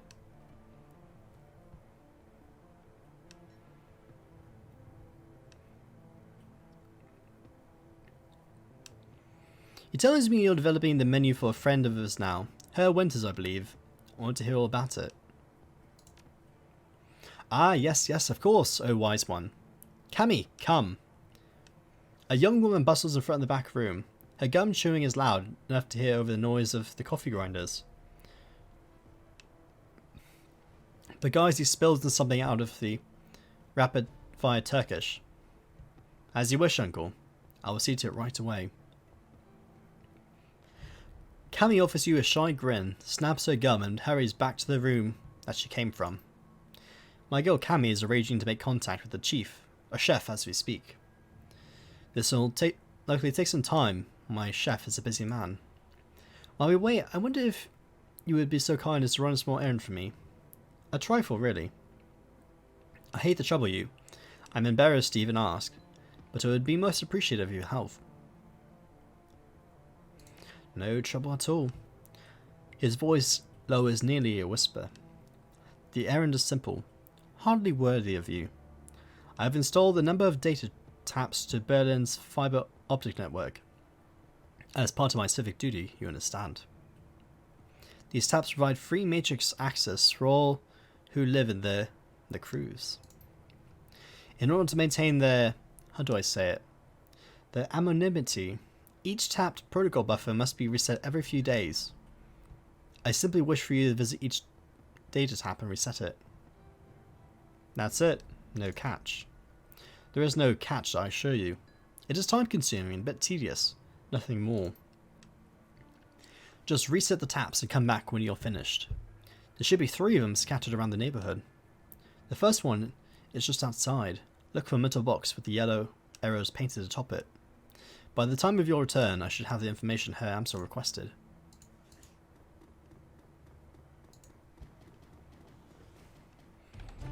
Time for the tedious, most interesting task above us. It's mainly just here for you to explore the city. Yeah, I know. It's in the past, but I did, I thought it'd be nice to put it up again.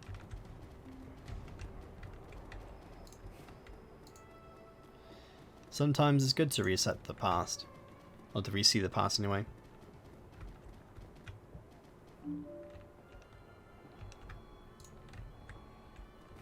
I thought it'd be nice to put it on at least. When I first started my Steam account originally, I had the image there. I had an image of Tails, and I was like, I thought it'd be cool to put it up again.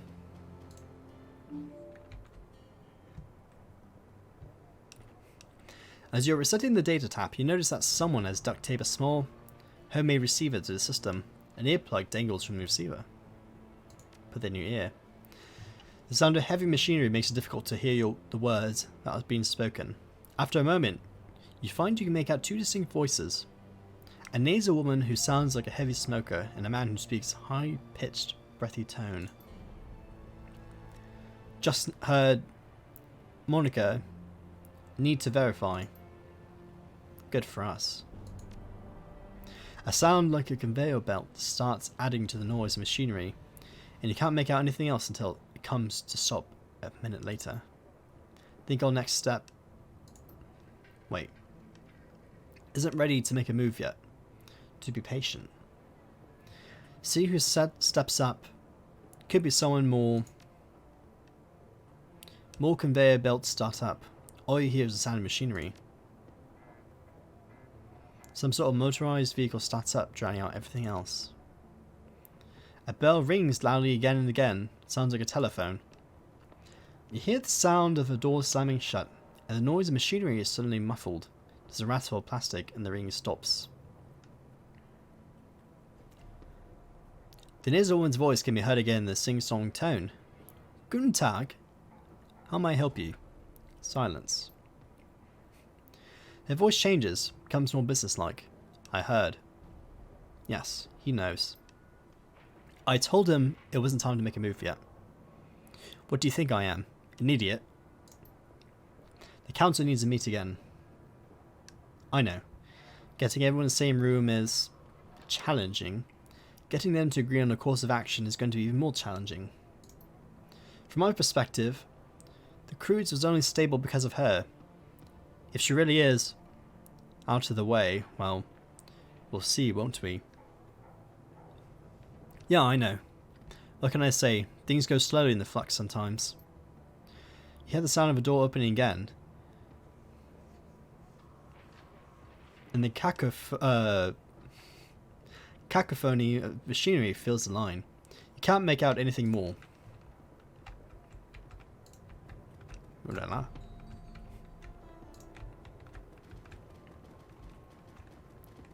The plot twist.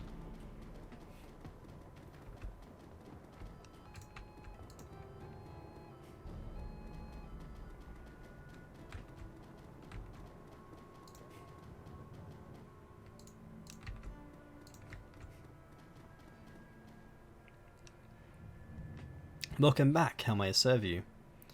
I finished a little trifle. Ah, very good. I see me had no difficulties.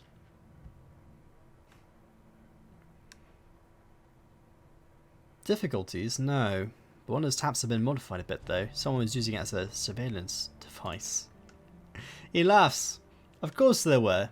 I would be surprised if they weren't. This is Berlin after all. And the flux, everyone spies. If you do not spy, how will you know who's in power and who will be in power next? If you are to stay here, if and dem, you must get used to it. Who enters the Turkish bath will sweat, as my uncle Tademir always says. Nevertheless, I shall have one of my people look into it. Wait, there's more. I listened on the tap and heard something. Might be important. His eyes you closely, amused. Oh, tell me. Oh, listen at keyholes. What did you hear on the surveillance tap you found? I couldn't take out much, but the nasal woman and a high-pitched man, they seemed to be pleased Monica was out of the picture. The Turk's face falls. News travels fast in Berlin. These two are known to me. Is there more? She talked about a council meeting tonight to decide if they should make a move, but then she was drowned out by heavy machinery. He nods grimly. Most excellent. It's indeed fortuitous that you discovered this information, although it's not unexpected. I'll have one of the people attend this council meeting and report back. Yeah, let me know what happens. With that out of the way, let's return to our pressing business. He barks out a stream of rapid Turkish, and the gum-chewing young woman comes hurrying out to the counter. The menu for her Amsel uncle. Cammy hands you a folded piece of paper. Inside's a memory stick. Please extend my consolations to him. The death of Farun Schaffer must have hit him hard. Bergazi gives Cammy a small nod and hurries out of the room. When she is gone, he returns his attention to you. Please express my condolences as well. I only just heard of the news. Monica was an important part of this community. He frowns. Few know how important. The memory stick Cammy just handed you should contain all the information her Amsel required from our chef in the field. Should you require my service in the future, you know where to find me. Until then, good day.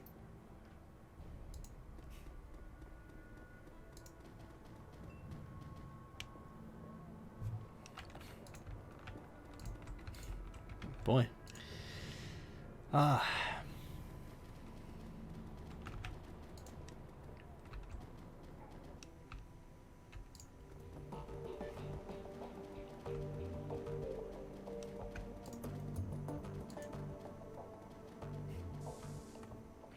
Red Star. Amzo peers at you apprehensively. His eyes are bloodshot, his expression grim. Did you get the information about Green Winters?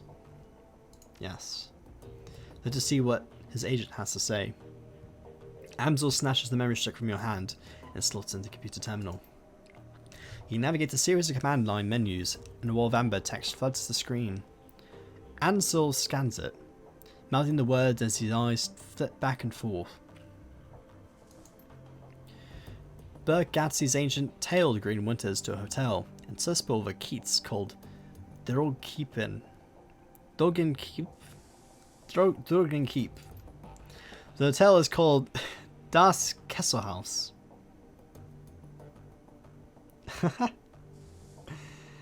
The best waifu. Perhaps we should play Doki Doki again just to get the true ending, quote unquote. It is a renovated factory nestled deep in the heart of Drogenkeep. It appears that Winters is holed up there. Recently there was some contention between two gangs over control of this neighborhood. Due to the gang violence, the agent refused to follow Winters inside of the hotel, but he confirms that he is still inside. Well, what are we waiting for? Iga slings her rifle over his shoulder with a single spare motion. Gear, people. We have a hotel to raid. Glory and Dietrich pause, exchanging looks with Paul. Just a moment, Iga. Amsel rises from his chair, drawing himself to the full height. Even so, he has to crane his neck to look in the eye. You're an excellent soldier, and no one questions your competence in the field. Your loyalty to this team is equally commendable. That said, we believe that Red Star is the right choice to lead the team. There is a long pause before Iga speaks. When she does, her voice comes out dull and flat. What?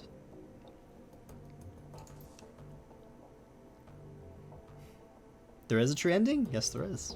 I mean, yes and no. There's a way to get a slightly different ending. I looked into it because I was curious about the game. But just some dialogue changes at the end. That's supposed to be like the completionist ending.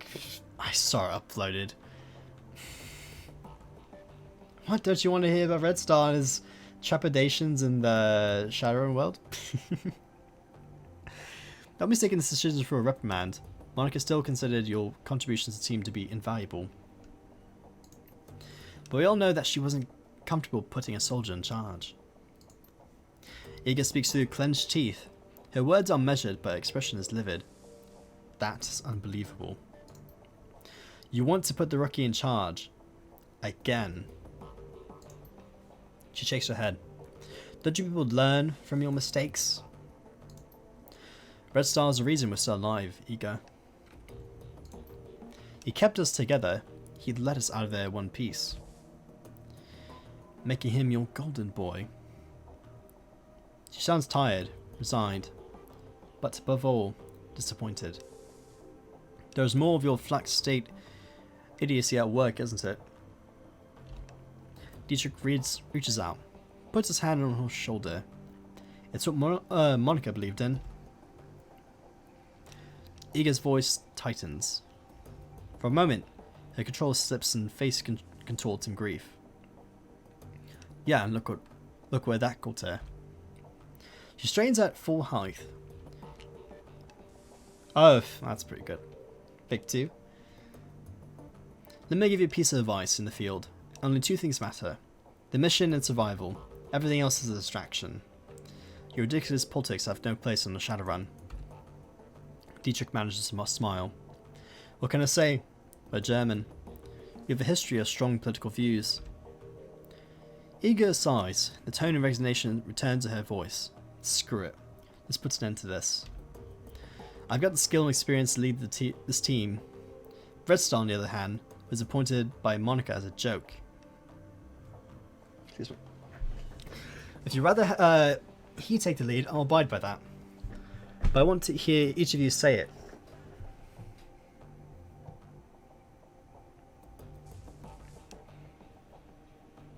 I got no quarrel with you, Iga. I'll just do as the group wishes. You stay out of this. She stabs an armored finger into your chest. Hard. The moment she raises her hand to you, Dante's ears lay back and he let out a slow growl. Reflexively, she takes a half step back. I think we've heard what Dante has to say. As for my part, Red Star saved our lives back there. You may not believe it, but he did. The way I see it, that means I follow his lead a while longer. Gloria's voice is uncharacteristically gentle. I trust in Monica's judgment. Therefore I trust Red Star's judgment. The decision is finished, Ego. Amsel speaks softly, but his tone is firm. Red Star will take Monica's place as leader of this team.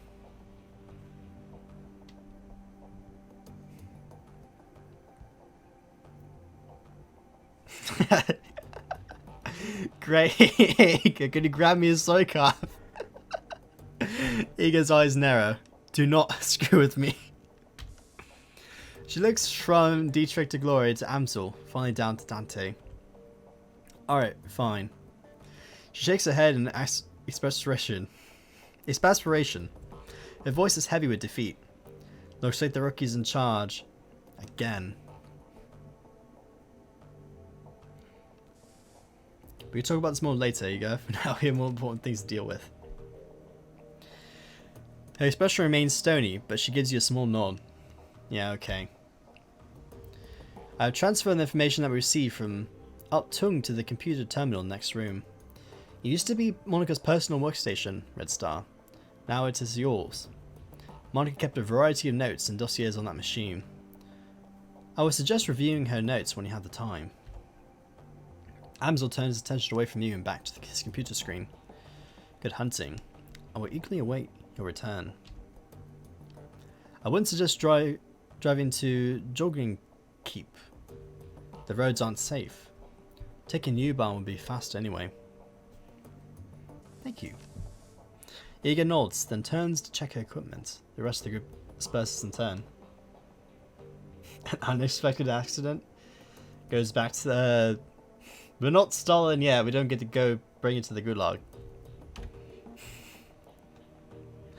You now command a team of Shadowrunners. When traveling to your new mission, locations you'll be able to choose which members of your team to bring in and modify their loadout for the run. While members of your team become permanently incapacitated on mission, you'll be automatically extracted for emergency medical care. They'll be patched up and ready for action next time you return to the safe house. Avoid this loss of firepower by always carrying some trauma kits onto the field. They can purchase by a strict office in the cruise. Okay. I think with that, I think we're going to switch games a bit.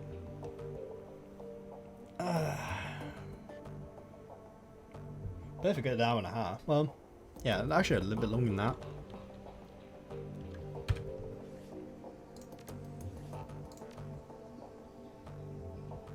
It's good stuff.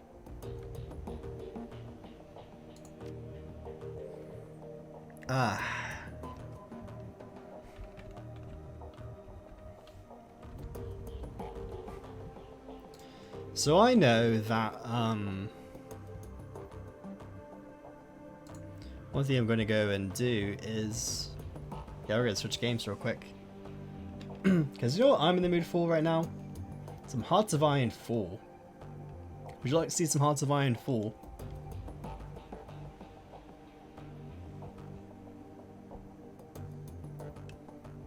Bit of a change.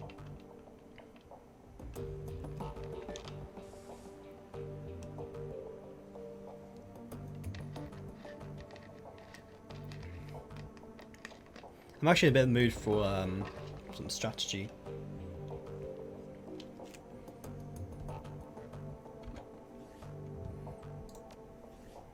And plus we're going to regret at some points, so I wouldn't make it that much of a cliffhanger.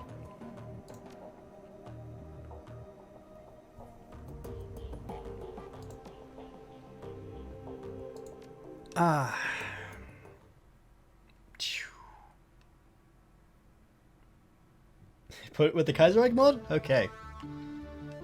Let's go do it. Be switching. to the beautiful Kaiserreich mod, which ironically takes like vanilla's okay. We'll do whatever we want to do.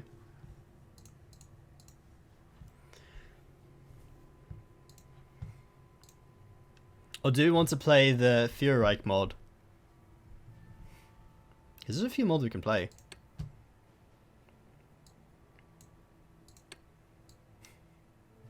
Probably need to remove some mods though that are just there. What do you say? Which mod suits you the finest?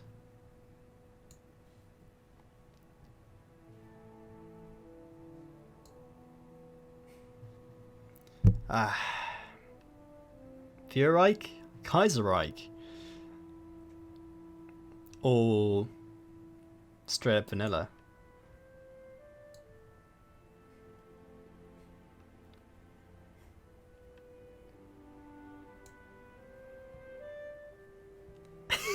Kaiserreich are not allowed to make border gore. That's the only reason? It's not very good reasoning, is it? I say play Kaiserreich, honestly. Yeah, what? You know what? I need to take a quick restroom break.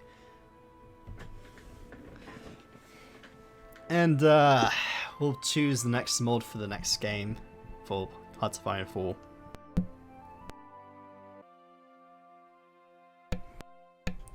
So the choice is Canada?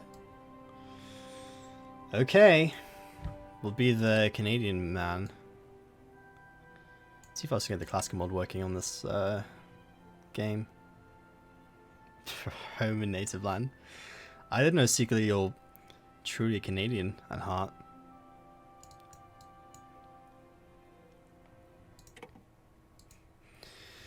You're only doing that. You're only doing it because you want to restore Britain, and because Canada is not exactly an easy country to play as.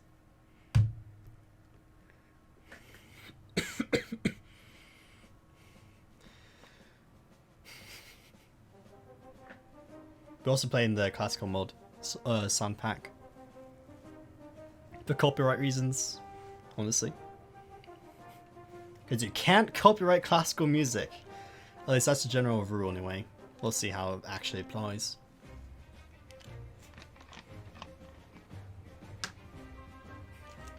Does I want to be like named a communist for playing the International like 5 times in this playthrough?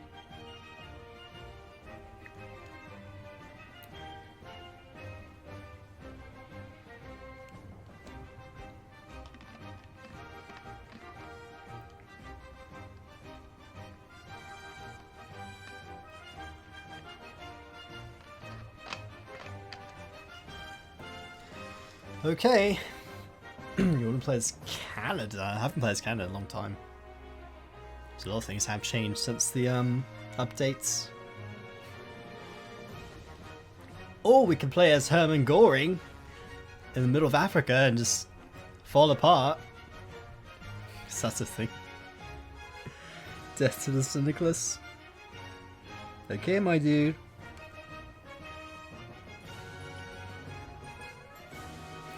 So this would either be a really easy or really hard game, depending on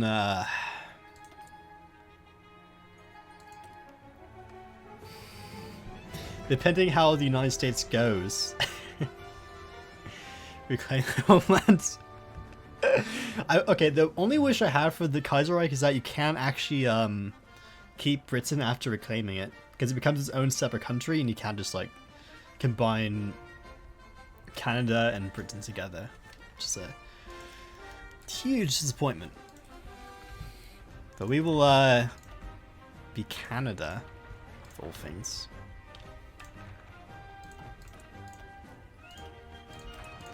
In my opinion, Canada's a really interesting country to play as, because in many ways they're super weak, in my opinion.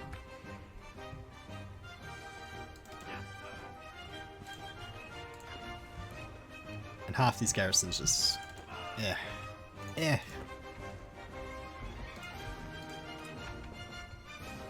We'll see what we can do though. Perhaps we'll just fail at fading Denmark. They also revamped the entire naval tree, which I'm not really the biggest fan of. Bleh. Yeah,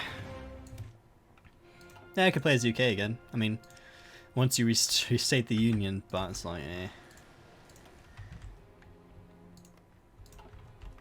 Okay. Yeah, but you can't like unite both countries, so if for some reason you, I don't know, unite Britain and if you have Canada and you like take over a large chunk of the United States, then you're not able to do much with it once you create Britain, which is the super sad part of it.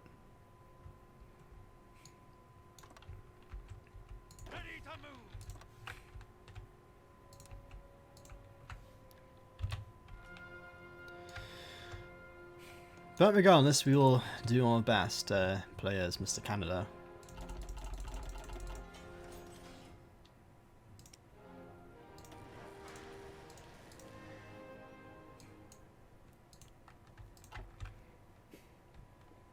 Looks like I found the Syndicate's traitor.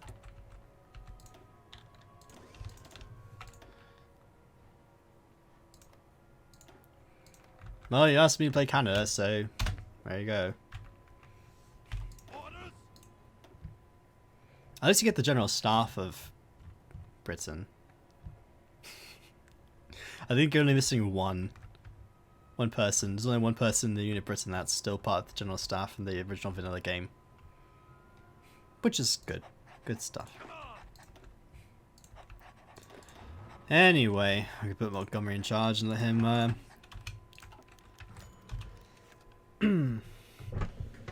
just desert rat his way through the entire thing. Also, I'm not going to read all this. Basically, people who want to know, Britain became communist after First World War, so Canadian royal the royal family went over and moved to Canada and became Canadians in a way. And so you want to go reclaim the homeland. But we're not going to be able to do that because it's like super hard.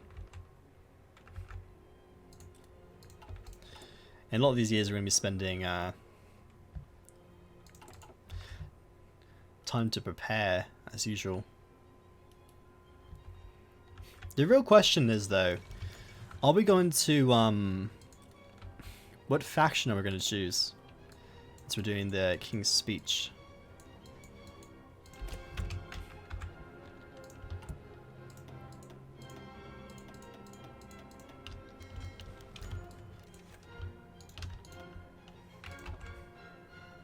Do I need my waking stick?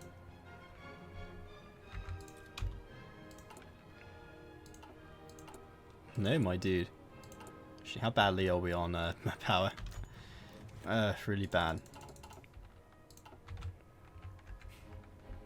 So, envoy from Transmar.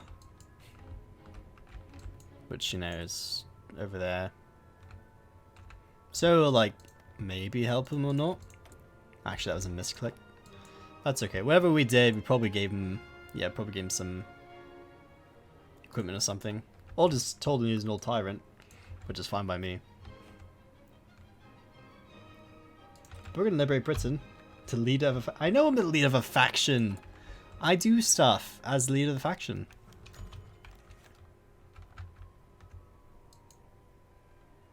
Let's see. Delegate Delhi stood up and delivered the stirring speech on how we must take liberating the rest of India. Yep. We need to get the jewel of the empire back, of course. Investing in various dominions, trusting the British dominions in a strong economy. Yes.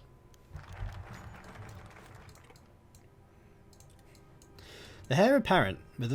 I'll read this one.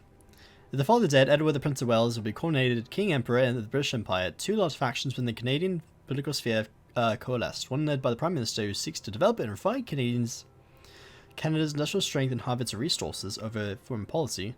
The other by Aaron Bennett and his supporters the British Dispresser who wish to mobilise the Canadian economy to launch an invasion of the Union of Britain. In the near future, even that means accelerating arms production at the expense of several liberties. The Prince of Wales is popular, and both Anglo-Canadian and French-Canadian, and his views may very well sway the opinion of our citizens. He could prove that he's vulnerable to the case of the argument that the groups, depending on how much they make the case.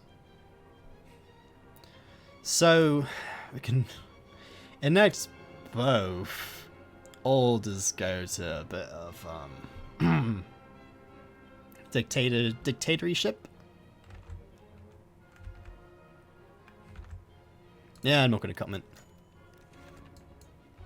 The prince has decided he will articulate his position later when he has more time to review the facts. He said what? He didn't say anything because... He couldn't be bothered. Let's go and draft Bill C7. And the Commune of France, the Commune of France actually is stalemate, which means a lot weaker off. It's actually not that bad.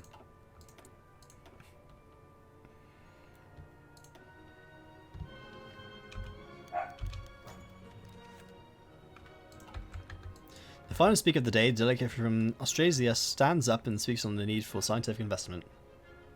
Yes. It's good stuff. So the first thing we need to do is realise that we just need a good mobilisation, which we actually start needing making some military factories right away, like immediately.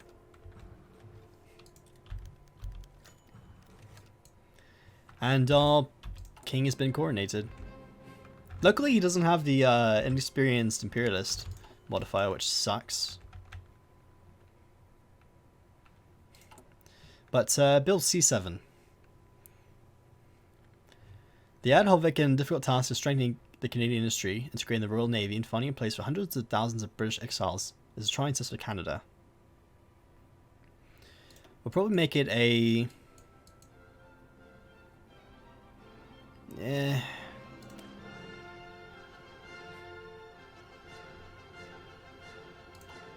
We'll get the bill not passed.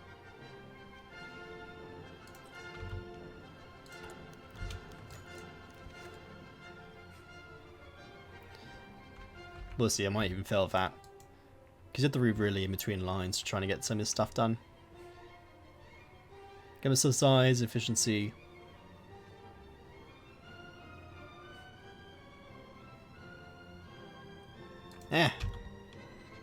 It's good enough for me. Good option.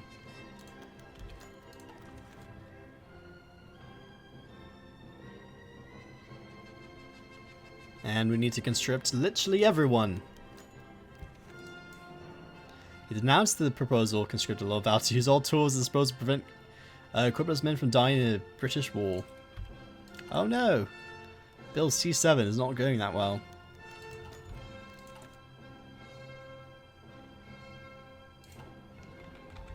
The domestic security.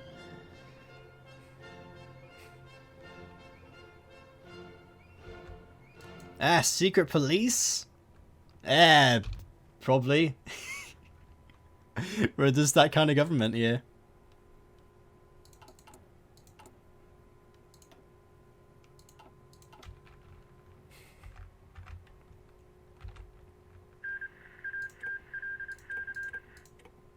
The one thing that's terrible though is that if Dominion Canada goes, I think we're the only major power in the Entente. So, you know, foldable falls with essentially the entirety of the Entente is just dead. Which I think is just hilarious.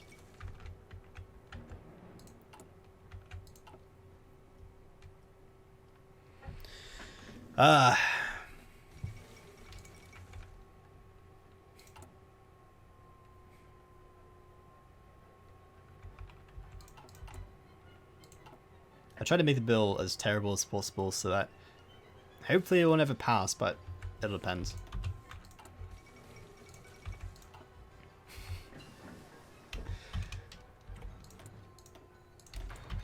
We just need to make the king hate the bill. Then again, we are the king, aren't we? So it doesn't really matter, does it? Oh, America won the Stanley Cup or whatever. Alright, there we go. The Bill's killed in the House of Lords. Close on Austrasia. Oh, the Bill's dead. Wait, going down the well, he did have a democratic Austrasia, so they didn't reform the guard, but they're going democratic, so it's not like they're going to become a syndicalist nation anytime soon.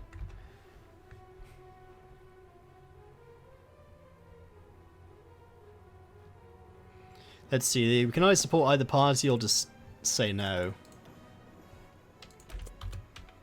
And restate our own power as Canada. So we're losing political power. And Mr. Stanley Baldwin resigns. Sad day. Got too old. Too old for his, they can flip. That is true. But I really can't be bothered to invade Australia. I have to mention it's like one of the most annoying things to do whenever you play vanilla Hearts of Iron 4, and essentially Australia becomes a great power and you have to invade them. That's like super annoying. Besides, what has Australia really even done?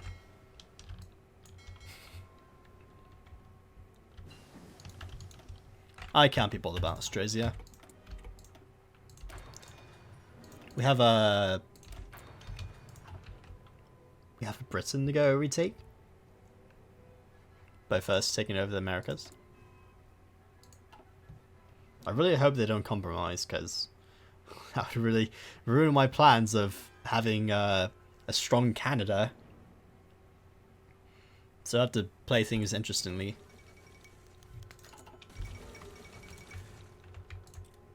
Royal wedding. Cool stuff. Also Poland with nationalist. It's like the Polish Hitler. It's in charge. It's a Germany will love that.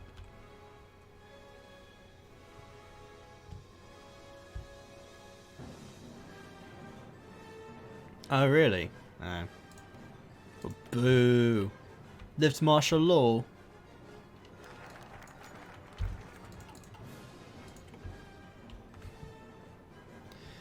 Okay, so do we want to be authoritarian democratic, or do we want to just be, you know,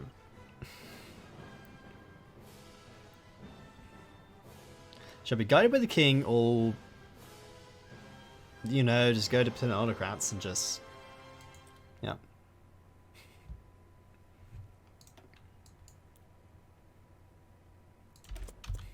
Just purge a few people, become the loyalist. Essentially, we're almost fascist, but not really. So that's the fun part. We don't get to see Mussolini. That's sad. I don't think, yeah, just Syndicalist 1 again.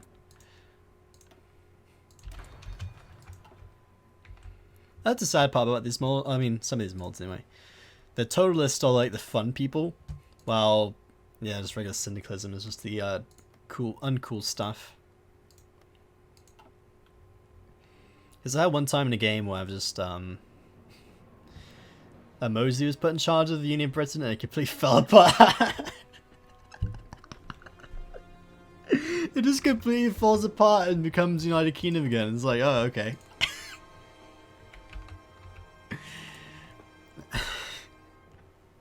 So there.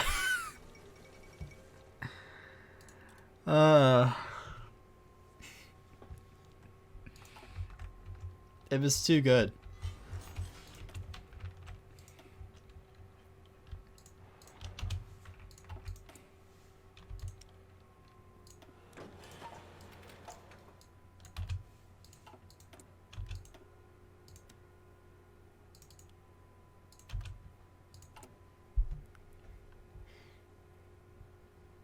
It was a comedy of amazing proportions.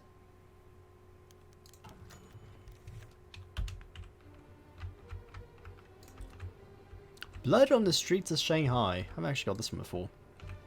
The authority of the Legion Mandate Council's collapsed in a single night of blood and violence.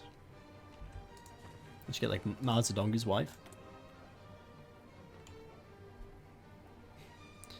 Many members have been slaughtered. Police corps administrators and a handful of delegations and legionnaire powers. That's too bad. Or we get the annex score against the Triad Syndicate. Are you allied to anyone?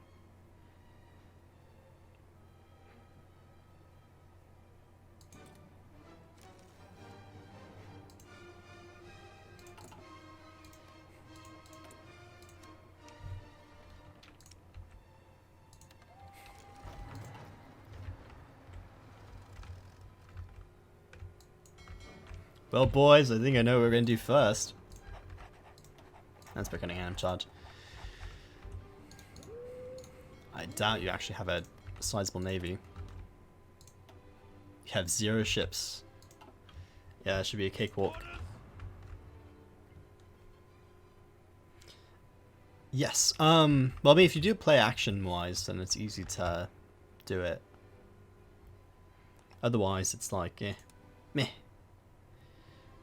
The AI will never do that, but I think as long as you make T.E. Lawrence, how do you put it? You have to do the one event chain called, I know, it's on a YouTube video. You have to put Mosey in charge, you have to do a new lean field, I think, or the red. Either one of those two. Yeah, and then get T.E. Lawrence for doing that. Yeah, you just have to accept it. I'm glad I can lend these myself to artillery. So it's a good thing. So I need my navy to just go.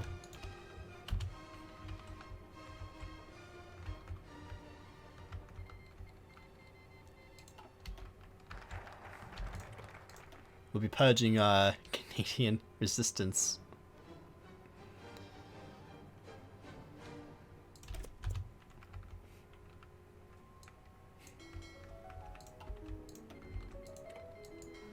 We'll send your army over to go take the Triad States and claim it for ourselves. Actually, how powerful are they?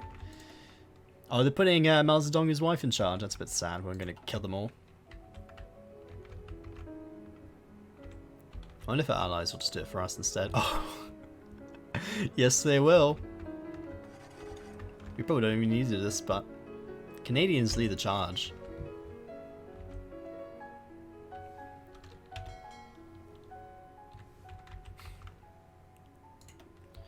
But we do need access to a few of the seas.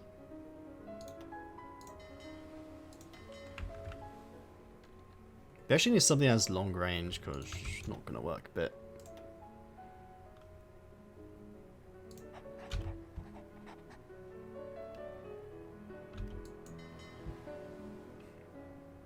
I expect Dreadnought to have decent range.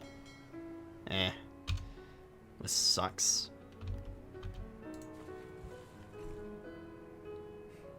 We can't actually invade because we need naval supremacy.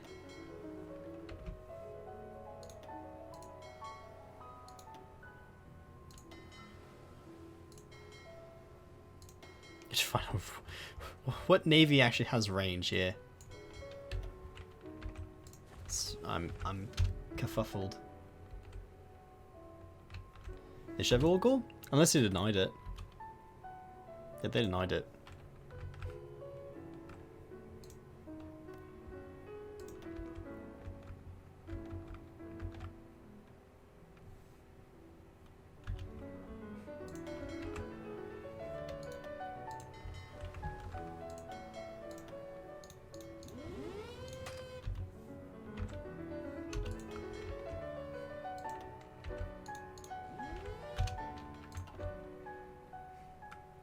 Can we get away with just using this?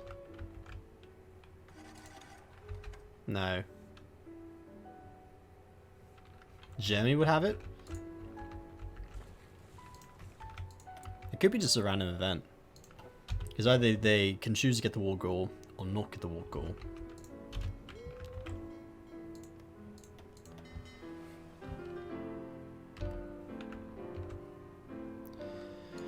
Can we just use our carriers? Nope. It's like the suckiest whatever.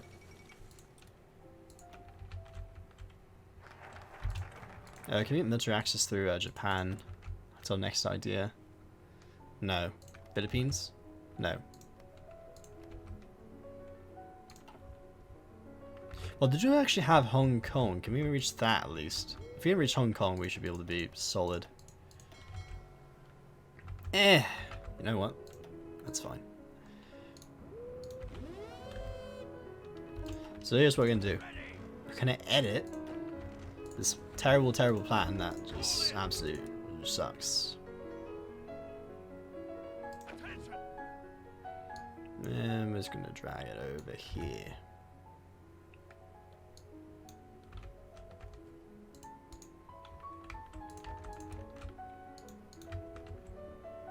I think you're able to drag it. Please, pretty please.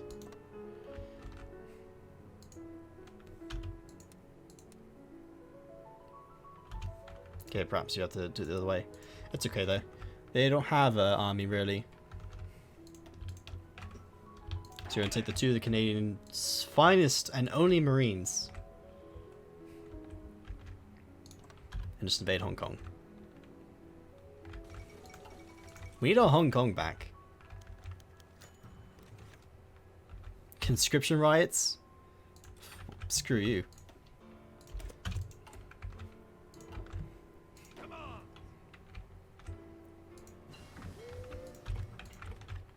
We also need oh, beautiful, beautiful armored carriers to protect the Java Sea, because I love naval invasions. Can't you tell?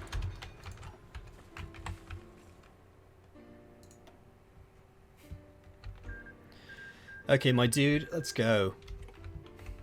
Let's take Hong Kong back to a rightful name. There you go, rioting is now ended.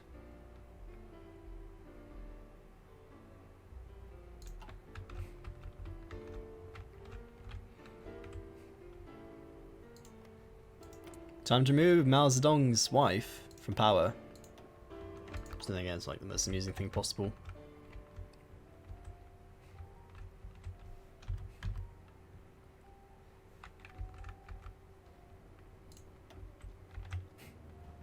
Until we're going to lose against 2 militia groups. Come on, we got the French on our side. They will surely never surrender. Obviously.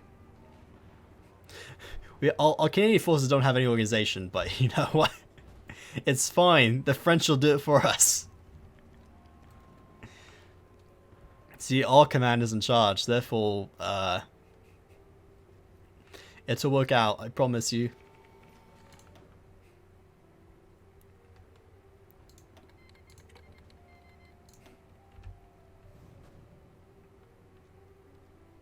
I mean, they just only have these forces. So there we go. Now we got Hong Kong. That's great. That's wonderful. Now we just align our navy to actually take Shanghai and win the war.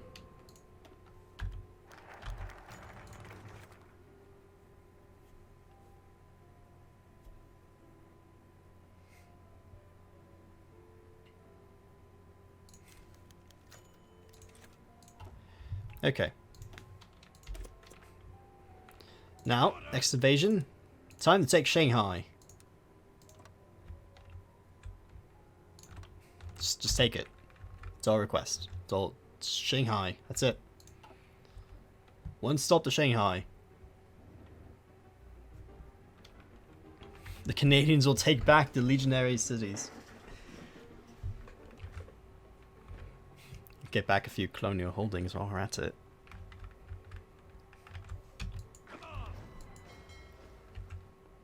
I also like how we just have 3 carriers sitting in the middle of nowhere. It's good stuff. Okay, my dudes. Off to Shanghai we go.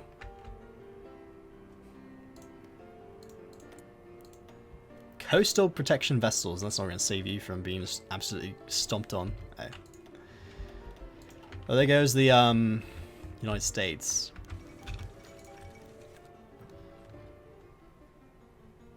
Ah. The United States is sent into a civil war, with St. Nicholas right on the doorstep and Huey Long rallying forces oppose both. Chaos has overtaken neighborhoods to the south, while are thus presented with two choices. First, to activate Defense Plan 2 to occupy a number of strategic locations, but this is principally the New England region. Yes. The outbreak of civil war has left New England region lightly defended and vulnerable to occupation. If we strike first, we can close a weak point on our eastern flank and strengthen our position against any invasion from a hostile American power. Yep. Sees it. Ah, beautiful. We're one step closer to actually having power in the region. As long as they don't declare war on us, we're fine. Because we're trying to, at the very least, occupy Shanghai first.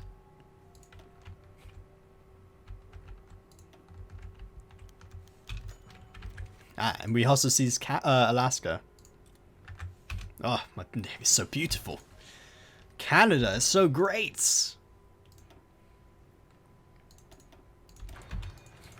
Now we need to actually take the rest of the United States. I think it should be an option. Yeah, homecoming planning. Actually, no, that's not it. We need to retake the United States. Actually, did I do the whole focus tree?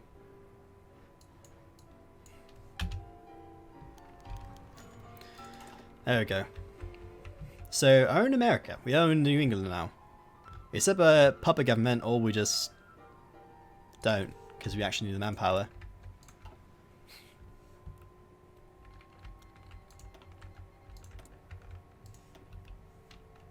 And we'll trade again with the United States. After we seize all their land.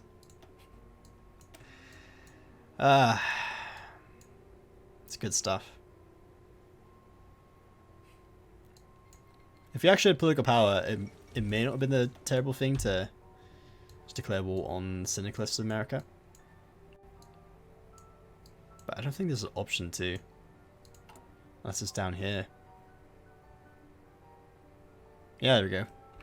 So we need 50 political power. Actually, no, we get 150 back.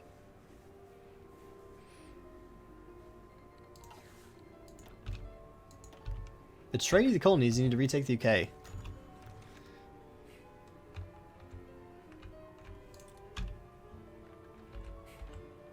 Well, that's what we're going to do, my dude. We just have to start. We have to let Germany fight the second Weltkrieg first.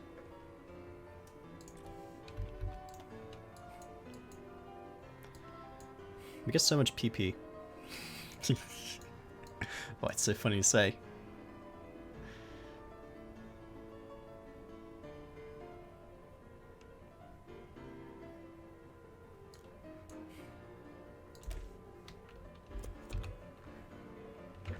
Okay, time to retake the legionary cities, and yes, we're going to occupy them. At least the Allies are actually working in tangent with me.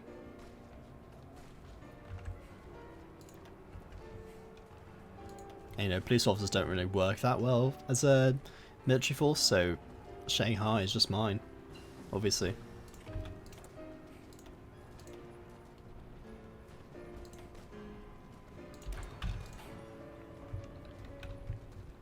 You remember Black Friday?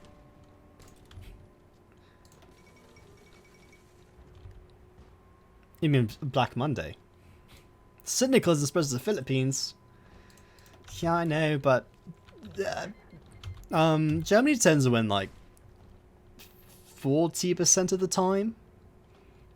We're not invading. Well, we could invade Germany. I don't know. There we go. Follow Shanghai. All mine. Despite the city's nominal international protections, British Indian troops seized Shanghai today, rapidly overwhelming the local police and garrison forces and razing the banners across the Bund. Only a few years ago, such an action would almost certainly have been met by international outrage. But conflict elsewhere has left few able to offer meaningful protection against this triad syndicate people. British and Indian soldiers have already begun the process of looting the areas outside the international settlement, while most foreigners are thus left unscathed, but not without worry. Until they have to invade all of it. Okay, but still we need to take. Who are you? The Australians are gonna take this land from me? That's so kind of you.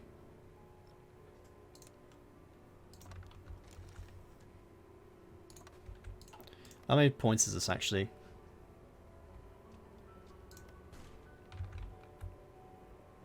1 point. 1 point. I need to invade literally all of it. Boo.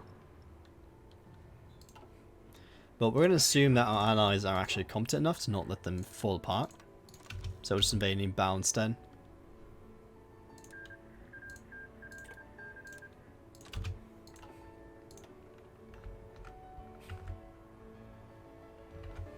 Eh.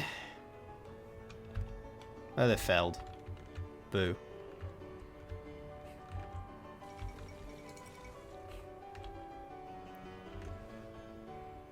So it looks like the American Union States winning the Second American Civil War so far. The problem is that actually no, we can start making a lot of people. We need to start building up our forces abroad, I mean at home, to invade the syndicalist states and not give this land back to America or whatever. The death of Philip Snowden. Huzzah! It's not going to matter though, it's not in charge.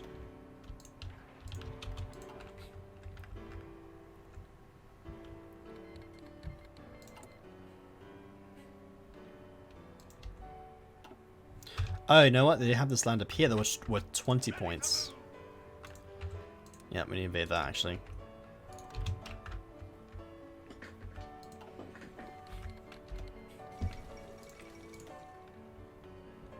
And of course, you know, Spanish Civil War because, you know, Spain can't have any more civil wars in every game.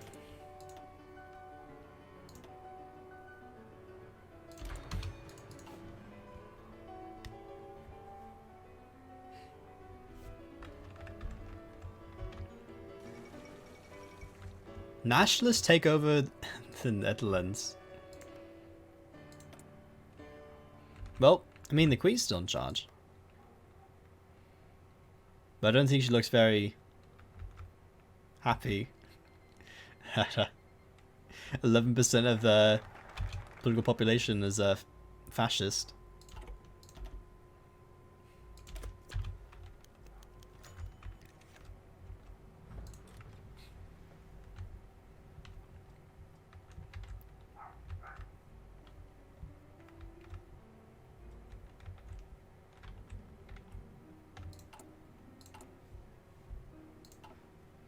I do wish I get some calls though in this land. It happens occasionally.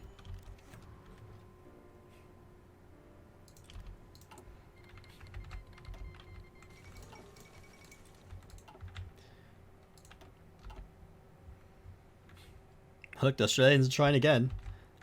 Like another Gallipoli or whatever.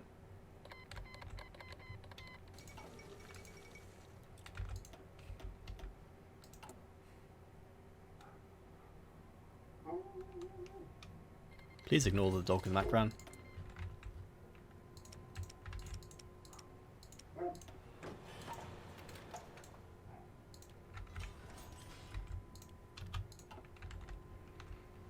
Okay. We're finally going to invade Tianjin. Don't you worry. This invasion will happen shortly.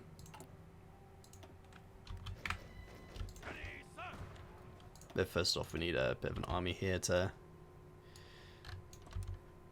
retake singletism.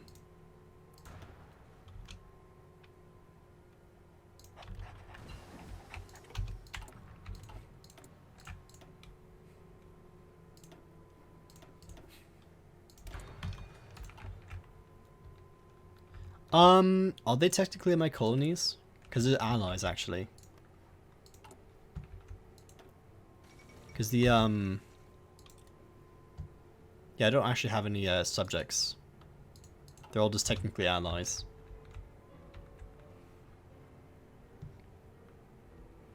So yeah, you can't just steal all the land, steal troops from them. So you have to do it solo.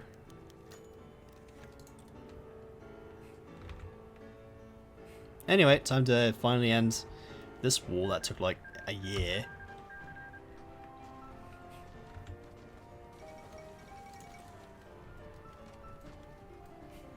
I know, right? Just do it in the vanilla game when you want to take the United States. It's like the most hilarious thing to do.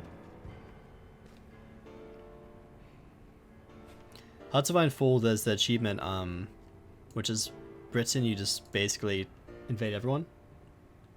Why aren't they your puppets? I mean, I think lore-wise, if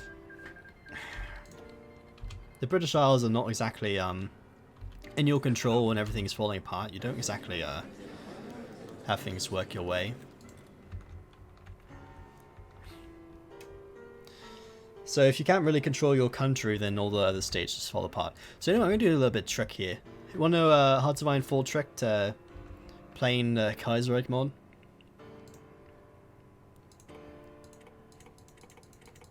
So this works because I have a mod that just gives you player control peace conference. But as long as I believe you control a certain amount of provinces, like we'll give the French Republic a bunch of land, and then we'll rightfully take back Hong Kong, of course, and Shanghai, and Tianjin. As long as we hold a decent amount of land here, while not occupying the entire thing, we shouldn't get an event that will essentially make us have to return land. And that's how you break the Kaiserreich mod.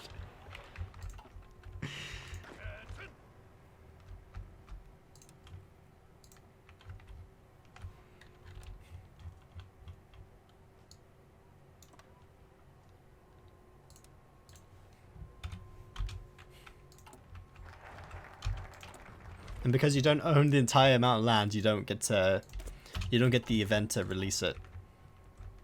It's a good trick.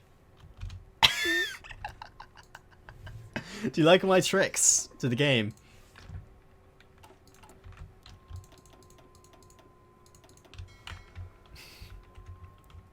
It's a good trick. No, I don't. That means I have to release as a puppet. And then you have to deal with AI, and I don't want to deal with AI, that just sucks.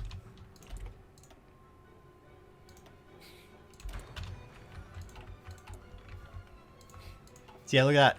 No event. No event here to say you have to return land. It's a great trick. They simply, you just hate it because now since you know it, you're going to do it. As long as you have the player peace conference.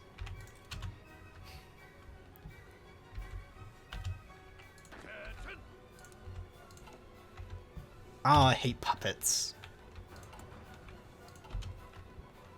I really don't like puppets, to be honest. I don't trust the AI to do anything, if I'm being honest. I hate puppet. Just make everything one color, one solid color. That's what I prefer. That's what I deal with. Anyway, what? So I haven't seen this event before since I haven't played Canada the longest time. So I'm just curious whether or not what constitutes the Syndicalists winning the Civil War. Because it doesn't look like they're winning the Civil War. It looks like really more in the American Unionist state. Which, I'll just, I'll trade with the Mexicans. And the Portuguese. And the non-interfering Russians. Whatever they do. How would it be boring? How is it boring to just occupy land yourself directly? Look at this, look at all the cool bonuses you get. You own Shanghai, so you get 4 civilian factories plus 1 regular factory. Another military factory, that's pretty good stuff. Hong Kong have one civilian factory. Those are important factories, okay?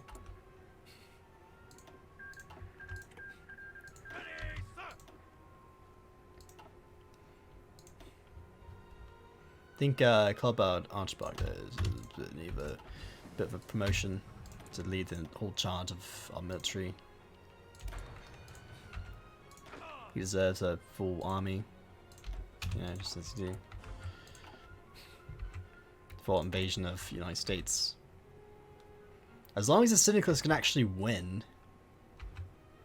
Okay, let's see what constitutes this 50 million walls. Perhaps you could just declare war on them. Yeah, just do it manually. We'll do a manual war.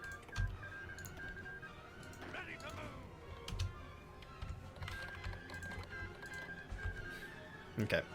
Time to invade the Syndicalist United States. Because they're fighting a war on essentially 3 fronts. Actually, no, 4 fronts. 1, 2, no, 3 fronts.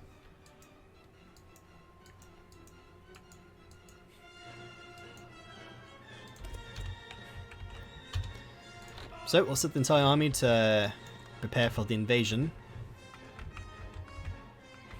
As you do.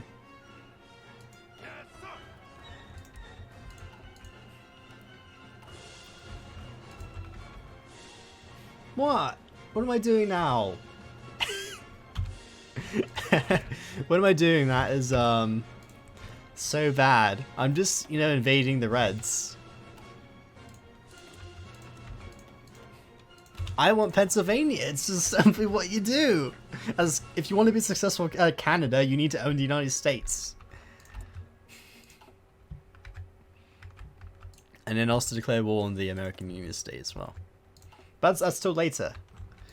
Unless we could, could declare war on just the United States outright. Which are actually slightly weaker. No manual?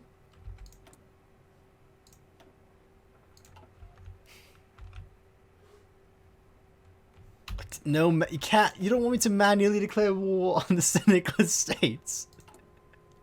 Well, I don't want to wait for them to have this button saying that they're winning. They're losing. That's why I want to declare war on them.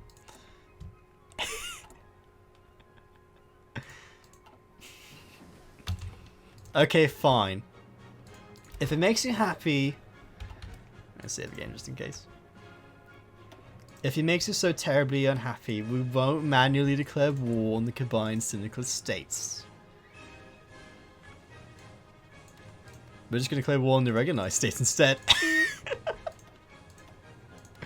There you go, you're happy? Okay, see, there you go. We'll just declare war on the United States then.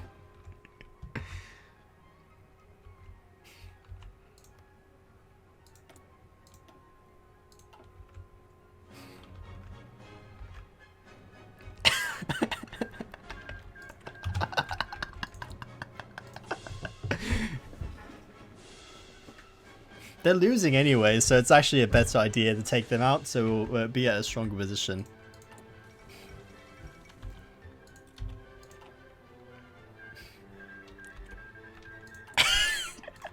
Hey, you don't want me to declare war on the United States, so there you go.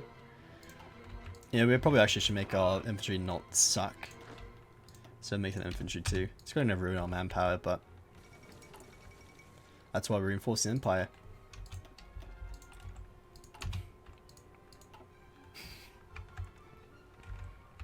Hey, you don't want me to declare war on the Syndicalists, so there you go. I'm not declaring war on the Syndicalists. I'm just declaring war on the United States outright. It's your choice. I don't know what will go on the focus tree. I have a...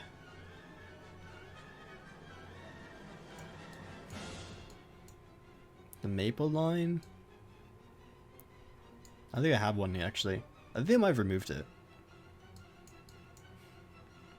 Because I know they used to have one, but just not anymore. Because you demand stuff from the Danish. Yeah, I don't think they have it anymore.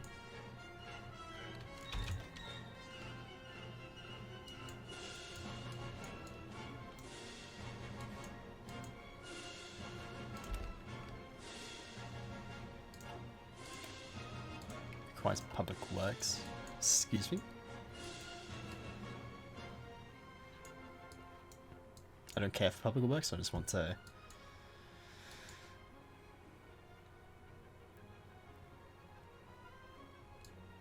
And then you like, here. Nah, that's not gonna work.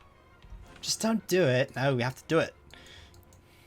They're gonna lose. The United States is going to lose a civil war, so therefore we need to, invade. We're simply saving the interest of, Canada.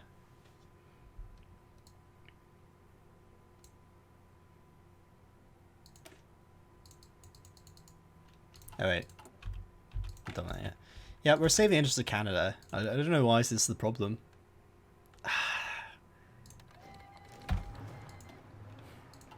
We're saving... This is how we save Britain from itself, by invading the United States, don't you understand?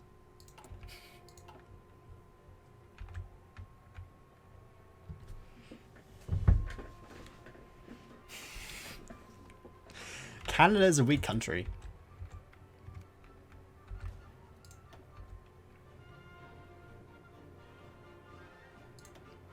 Wouldn't mind getting some good weaponry though, but we just need manpower. Ah, Norway wants to join Entente. Yes. Look, we'll get a non-aggression pact with Mr. Huey Longdong. And we need to ostensibly conscript old people. They're gonna die anyway! What's the big problem here? I don't see a problem with invading the United States. Look, we haven't even lost a single casualty. Oh, Portugal asked us to join Entente formally. That's good stuff.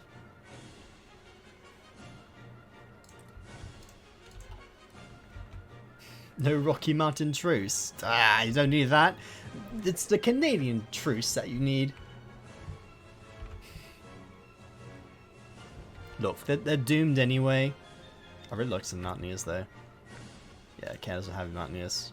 Do you even have Mountaineers researched? Actually, they do. We need to invade the United States. Hey, look, you didn't want to invade the Reds, so I just need to invade the Blues. So honestly, it's not even my fault.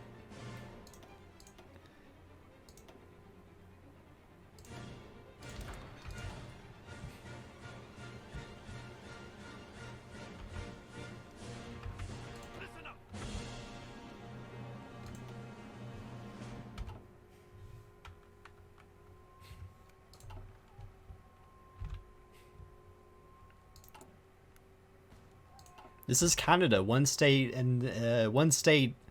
indivisible of the United States. But anyway, we're fighting in the mountains, which just absolutely sucks.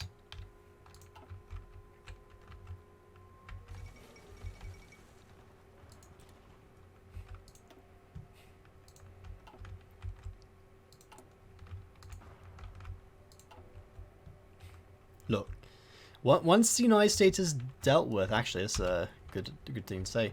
Since Washington's still the capital of the United States, all these troops here are suffering from attrition, I believe. Well, they should be suffering from attrition if not able to connect their land together. Unless they do it all through convoy system, but I believe American Union State and the Sinclair State have their own navy. Oh, they used to have a navy. Never mind, I lied. This should be fine. Ready, sir. Yes, sir.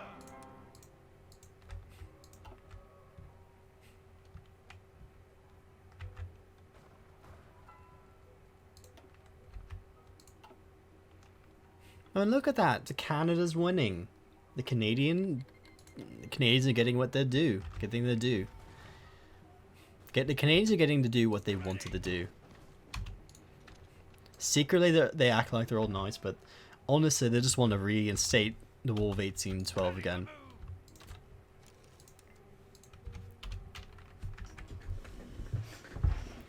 And then once we win this, we'll go and declare war on the Syndicalists, because obviously they're going to win.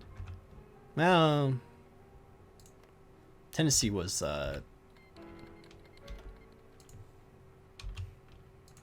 just wanted to fight straight as grief. Look, you're learning a lot of things with on Red's livestream, obviously. You know, we'll call all of our friends in.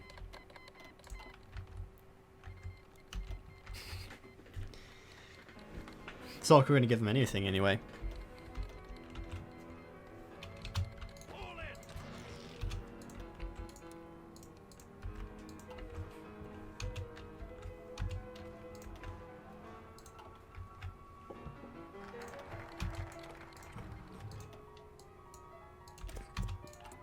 Yeah, we'll sing the Canadian song while we're killing the United States.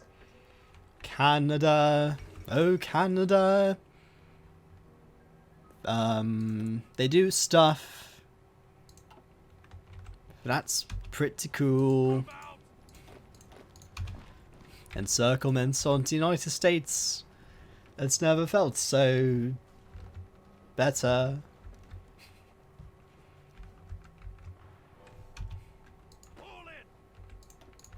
I wish I had tanks right now. Made his job so much easier. I'm trying to encircle with infantry, which is the most painful thing, obviously. That's okay. We're getting it done. Season cannon looking beautiful.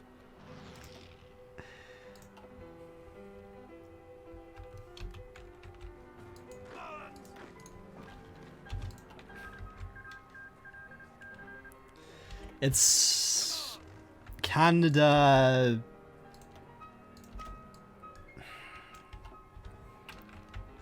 Maple syrup.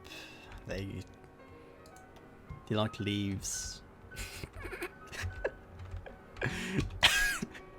Isn't that what the Canadian thing is? just joking.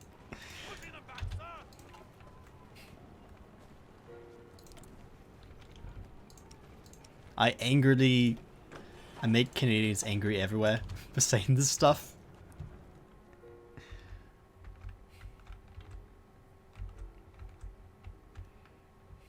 I mean, honestly though, this is like the most painful thing to keep invading through mountains.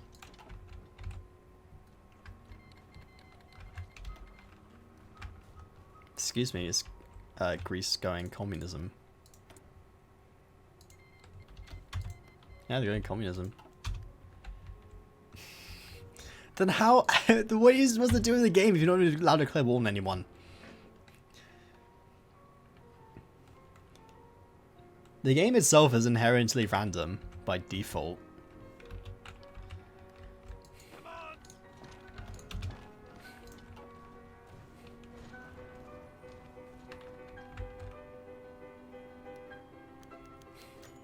So what would be the whole point of playing Kaiserreich? It's not to do whatever you want to do.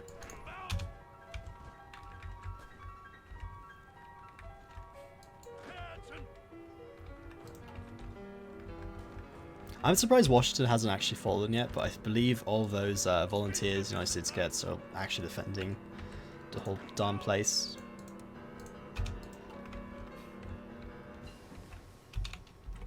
I'm not using the focus tree. Focus trees for chums.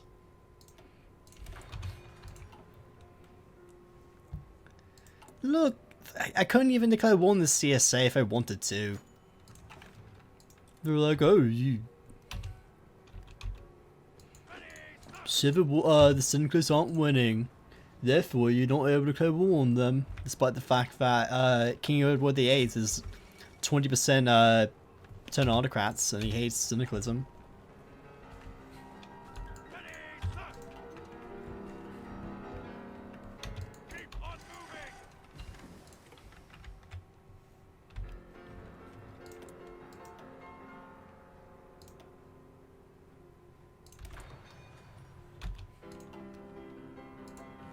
Probably should use my Air Force. You know. It's like some of the things that happen, you just occasionally forget the Air Force. And I am using my focus tree, I'm just using it to build up my economy while I kill everyone.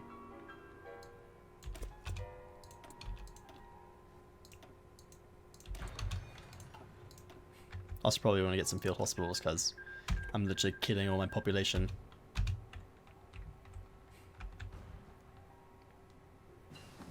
I am role playing, you know, that time when King Edward the VIII wanted to just now invade.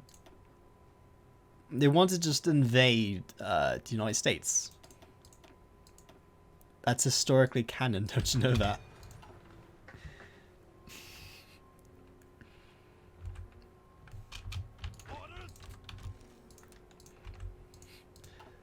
I like playing the games the way I like playing them. That's like, you know, the ruler of your country gets a brain aneurysm and just wants to declare war on everything. That's my roleplay.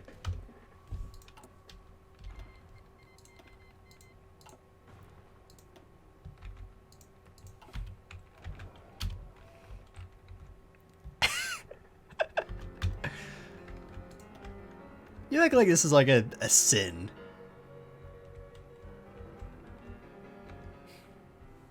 This isn't the worst thing in the world.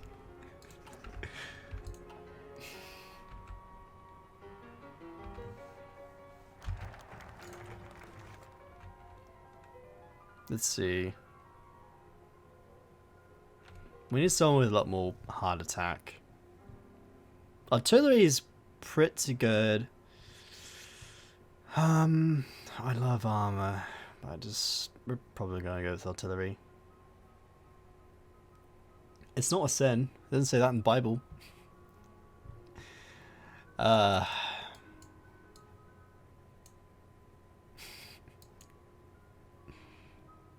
we'll go with artillery. We're gonna blow everyone to bits.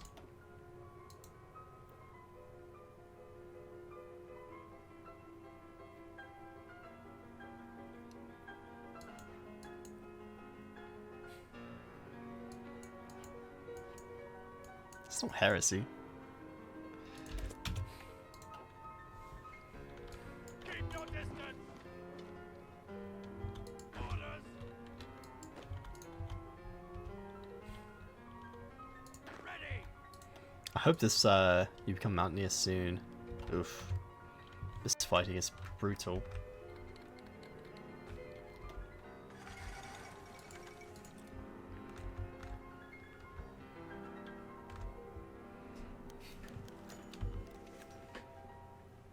Do we help out South Africa or just not actually care?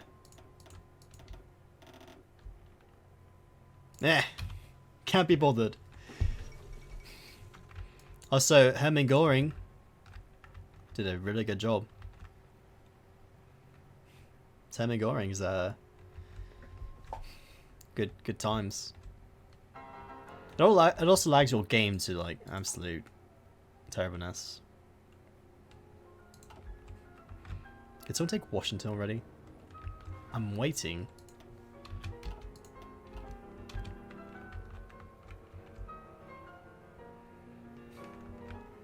And yes, I know I'm not using my navy, I just don't want to get sunk by the Americans.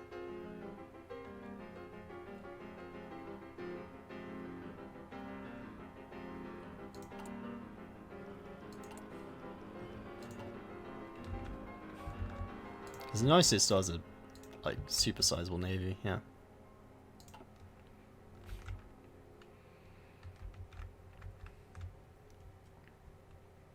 But no one's taken bloody Washington yet, and Washington needs to actually fall before we finish this war.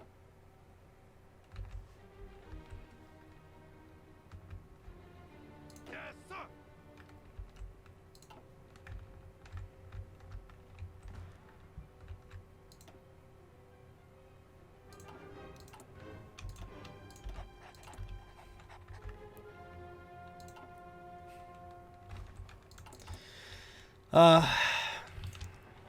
Such is life.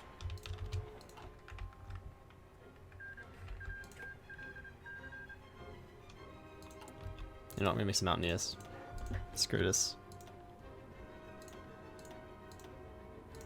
We need mountaineers to actually go through this ordeal.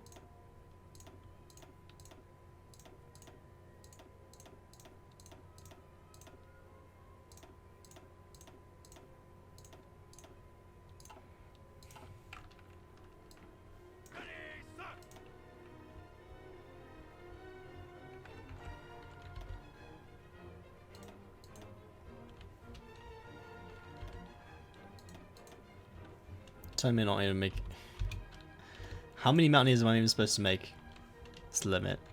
No, can I make one? I can make one mountaineer. Now you're just being mean.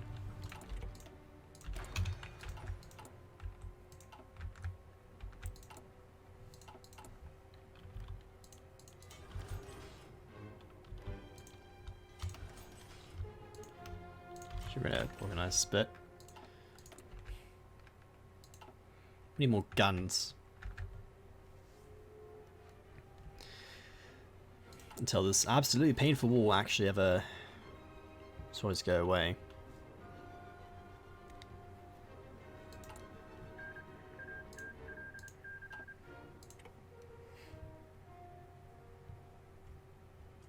To be honest, though, it could have been done with this war, but, you know, it's more Americans out of nowhere. And losing all of our convoys.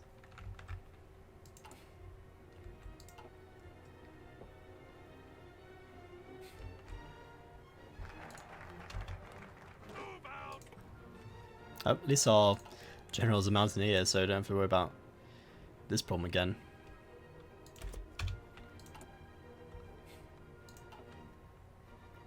I know. Halfway to the Kaiser.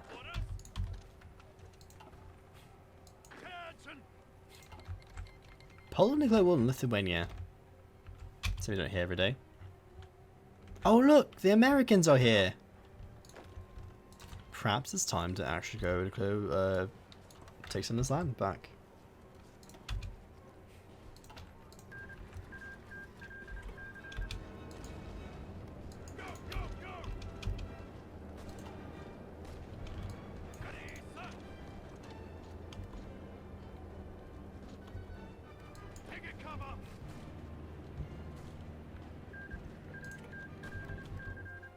Somehow the Americans are launching a breakout, and at the same time they're trying to declare war on us.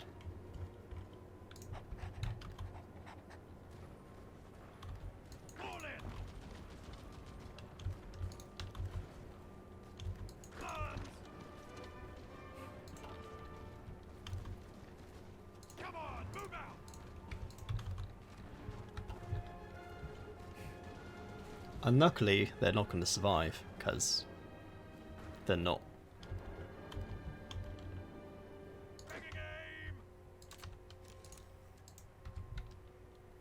Ready, sir.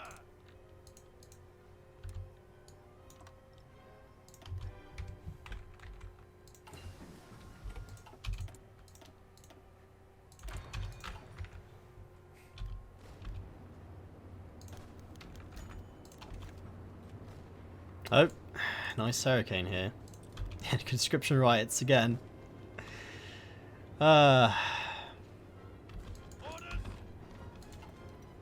Just have to hate me. People of Quebec. Subjugate the Quebecians. The French into my army. Taking aim.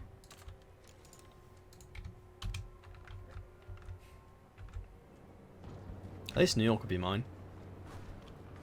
Let 'em have it. That's always a plus. Listen up. Well, I hope New York's mine.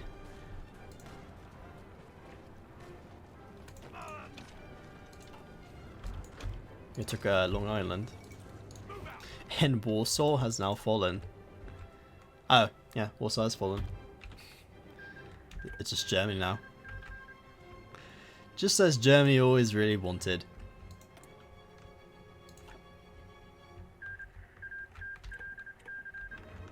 And the Ottomans have fallen apart because they're not player and they suck. It's a true fact. Also, we took New York now.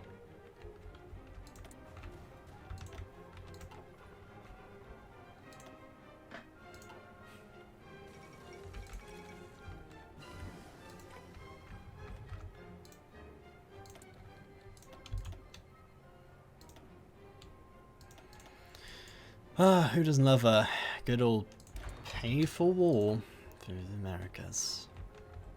At least Washington's almost done, hopefully.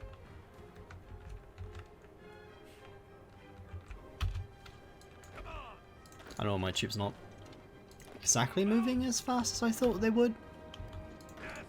But we need to, you know, encircle people.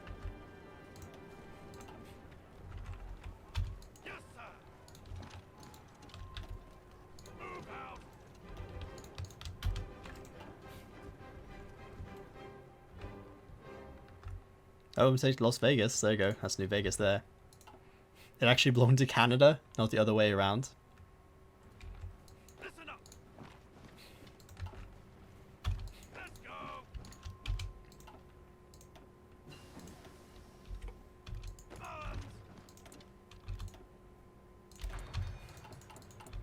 So we need to officially get the field hospital.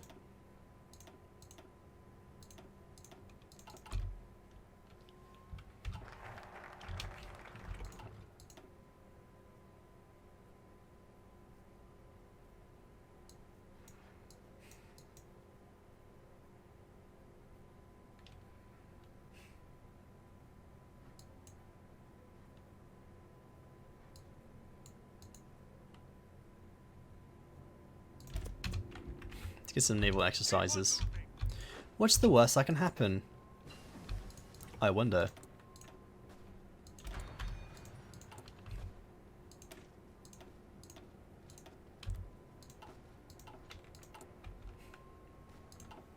Attention.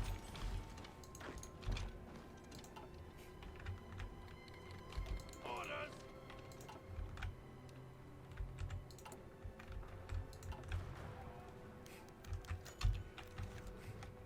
Approach, yeah. Deal with Iceland. Let's destroy Iceland. Wipe those Icelandic people from the map. Ready to move.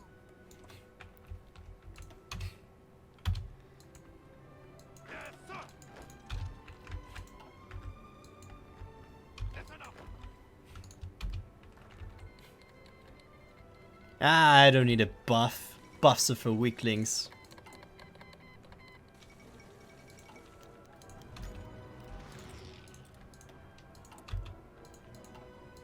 So we lost 320,000 men for this operation. Was it worth it? Probably not. But we are a strong nation. Washington still has not fallen yet. Any day now, everyone. I believe in you to just eliminate. Ready, sir. I actually need you to eliminate Washington.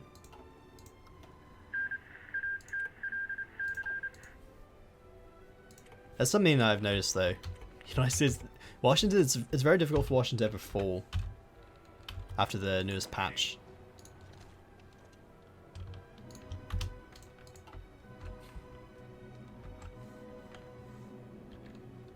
Move out. I just want this war to be over. Ready, sir. Many brave Canadians have died in order to fulfill this accomplishment. Listen up.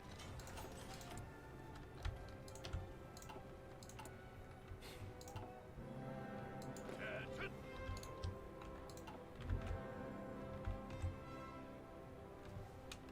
Keep moving. Move out. But without any military factories, I think nice, it should be done.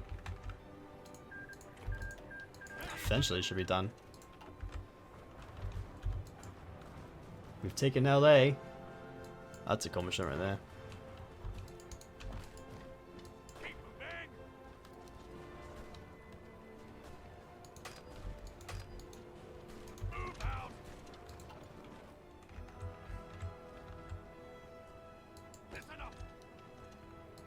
Oh, welcome to the Canadian occupation of the United States. Or the Western United States. Ready.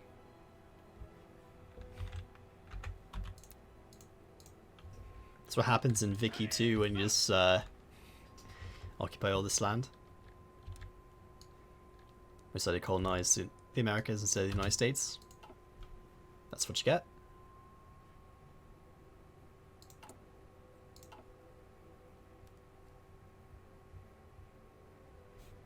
Attention. Anyway, time for, defeating the Syndicalists now. We don't have any manpower, but that's okay. Sniping those riots, I believe.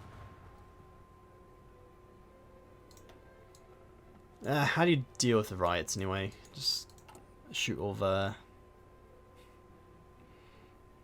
Or just shoot all the Quebecians option. Oh, Mecha wants to join Entente. That's convenient.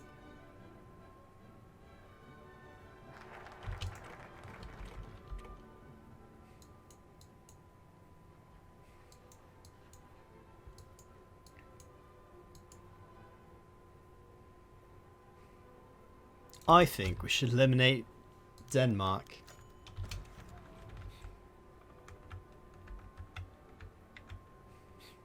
We shall annoy the Brits and the Irish.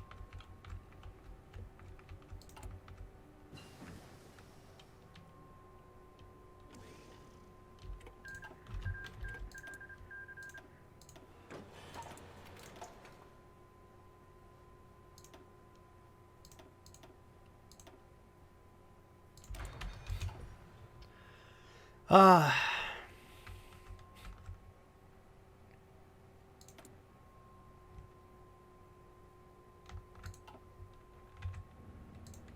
Well, how many troops does Washington have now?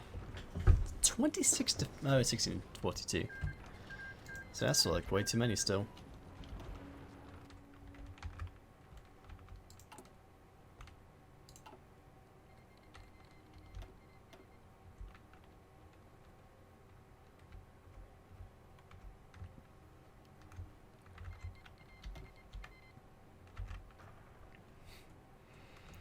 Well, Washington will eventually be, done.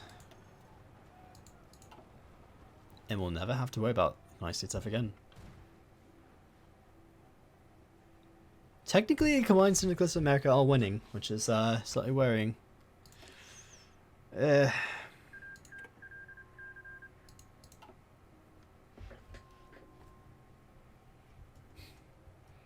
really just want to outright declare war on them.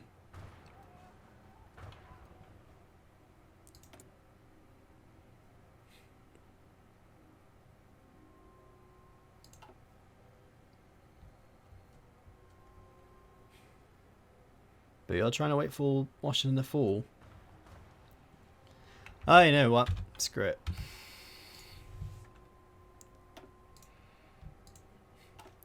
We're already this deep into it.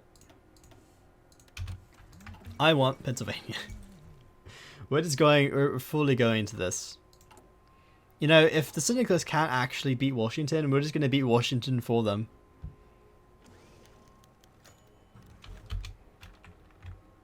Ah. South African Federation is not part of us again. The good side won.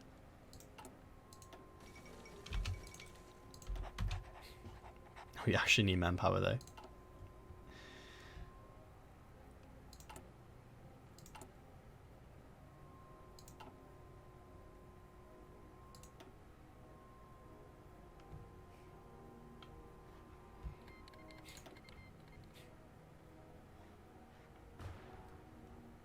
Ah. Don't you love your Canadian conquest of literally everyone but the one place you're supposed to go get the conquest of? I certainly do. My tag country is actually falling apart.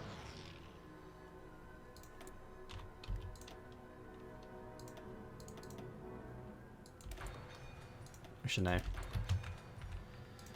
Advanced tooling is what I need.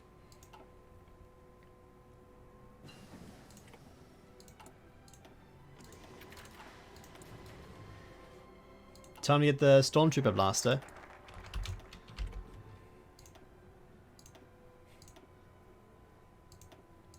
Time to invade the other United States. Oh, that's a lot of stability.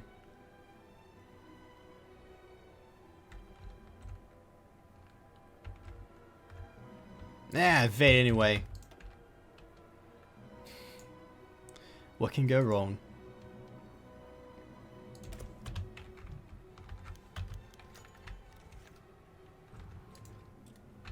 There we go. Beautiful.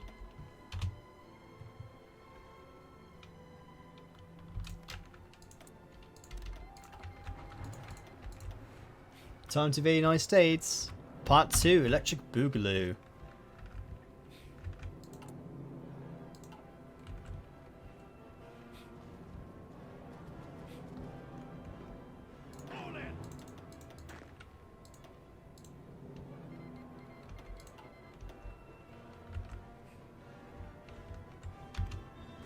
Was that like a sneak attack they did?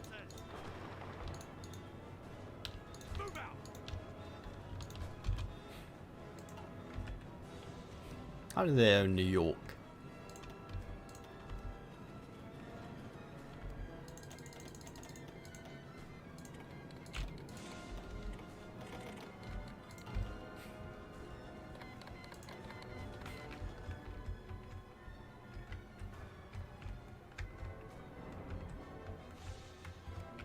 Ah. The wall's not going as quite as planned. Funny as to why National Guard.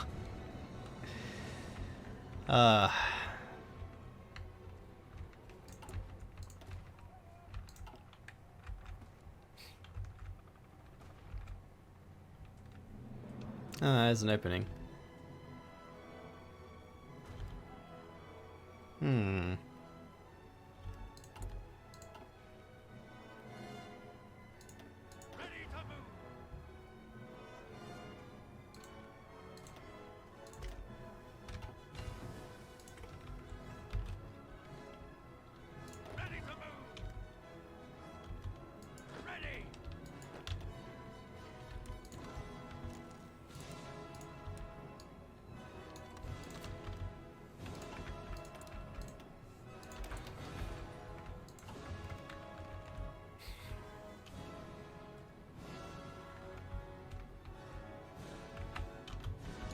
So it does seem like we're a bit out of manpower.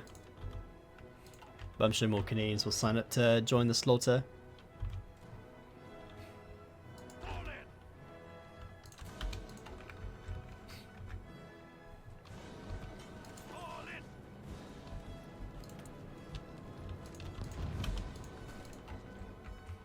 And that's all fine. Because we're actually winning in the west over here.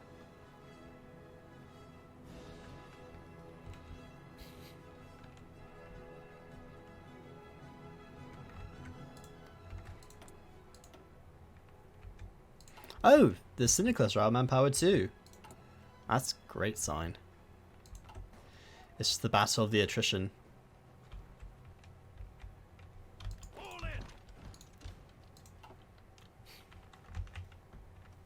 It's good stuff.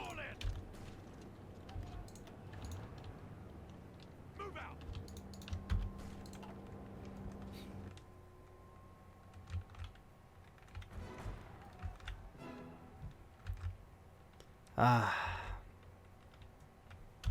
Come on. Listen up.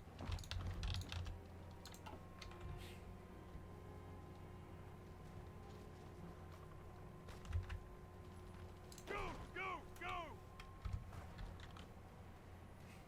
Ready to move. Orders. Fall back.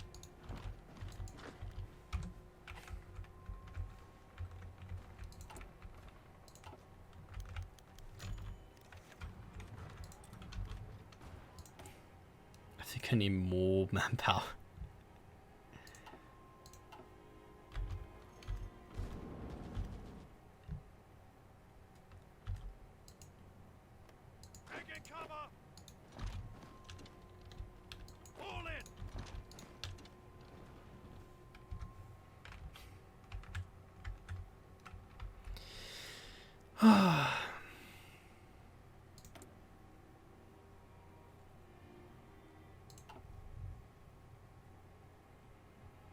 No, I don't. I just need more manpower, okay? It's an important feature to have the manpower ready. Move out. Orders.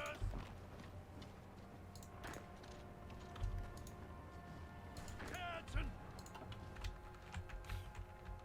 Canada just needs to be a bit more prepared to Orders. fight this war.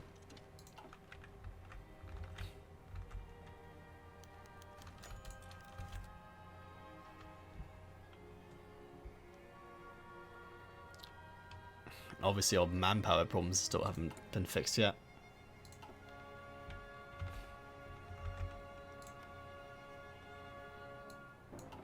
And one day we'll get an event that says all this land in New England will become our core territory. And that's when we're going to win. This is our end sieg. Ready to move.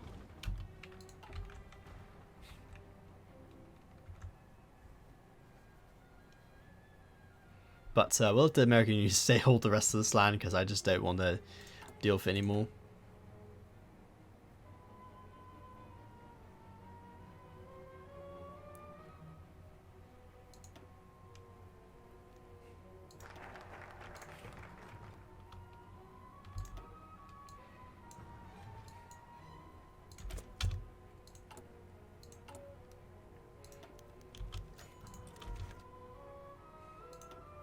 I think it's almost time to get the children involved in this war. There we go, all adults serve now. Come join my war. It's an adult, fun-friendly activity where you get to go and fight all Americans.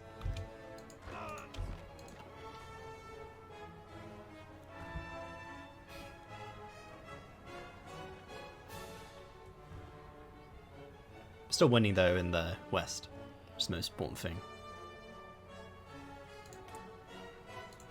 The Princely Federation is declaring war on us. Oh, invade the Dominion. Ugh. Don't need that. That's okay.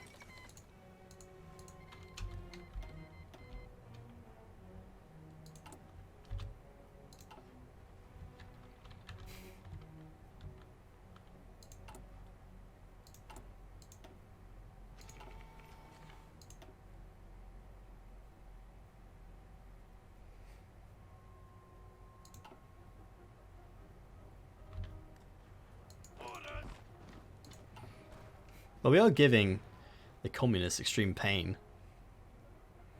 We just need a bit more manpower still.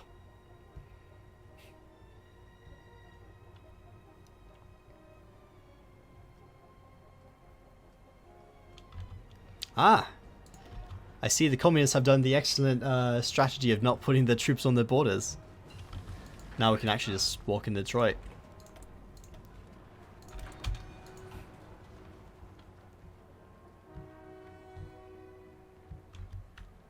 Let them have it.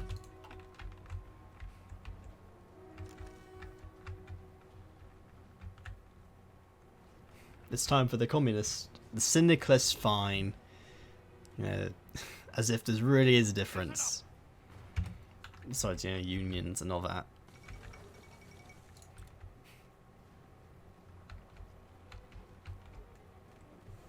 Ready to move.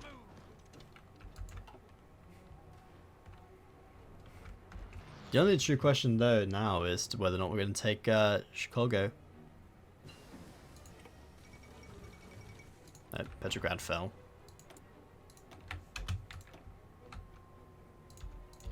Why did they fall? Oh, Russia declared war on Germany. It's good. Good plan. They're not failing at all doing that. Ready.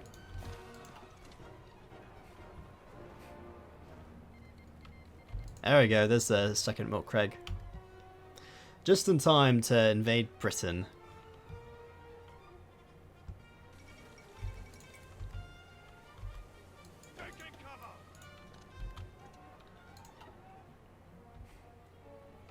Oh, we almost take Chicago. We can just walk into Chicago, actually.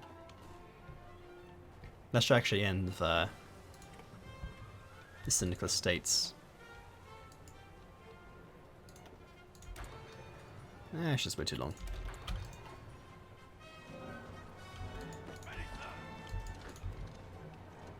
No, come on. Canadian forces are pushing towards the combined Syndicalist Americans' temporary capital Chicago for a while now. Reports now coming in that the city's capture advancing troops. Jack Reed's current whereabouts are unknown. It's believed that he has fled the city with the militia units. Reports indicate that military police will be rounding up the resting potential agitators and important Syndicalist figures, as there are many fires burning unchecked in the city's high-rise districts. Now what's left is Cleveland, and they should just die now.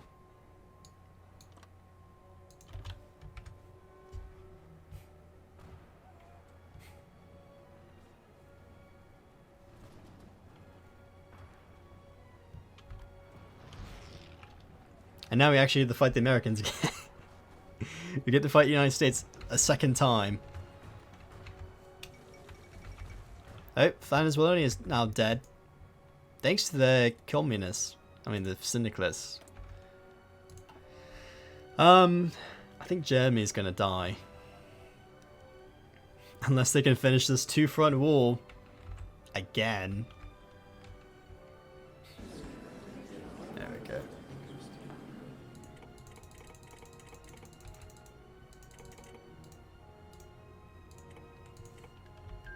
There we go. All the spoils of war are now mine.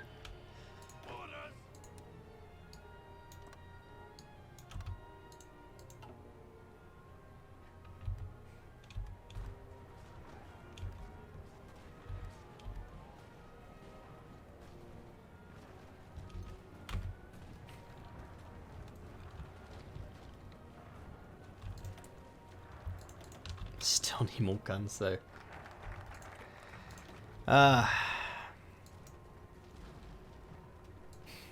Thank you. Are we ready to declare war on the on the Syndicalists now? Are we not on enough wars right now? I think we need like 3 more wars before we finally wrap this up.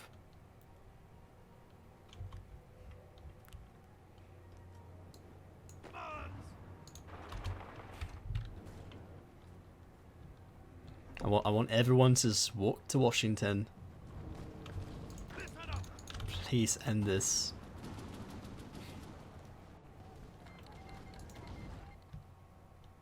This war needs to end. Oh.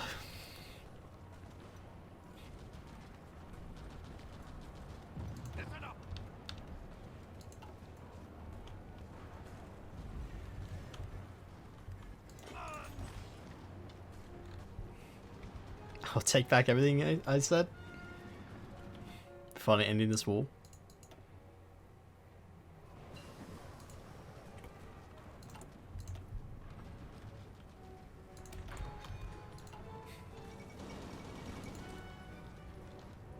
Is it almost over? Like, some of these army groups don't even have any men in them left.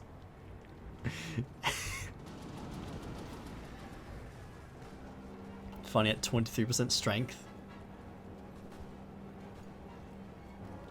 This ghastly and horrid war will finally come to an end. Don't you? As soon as Washington falls, we'll get it.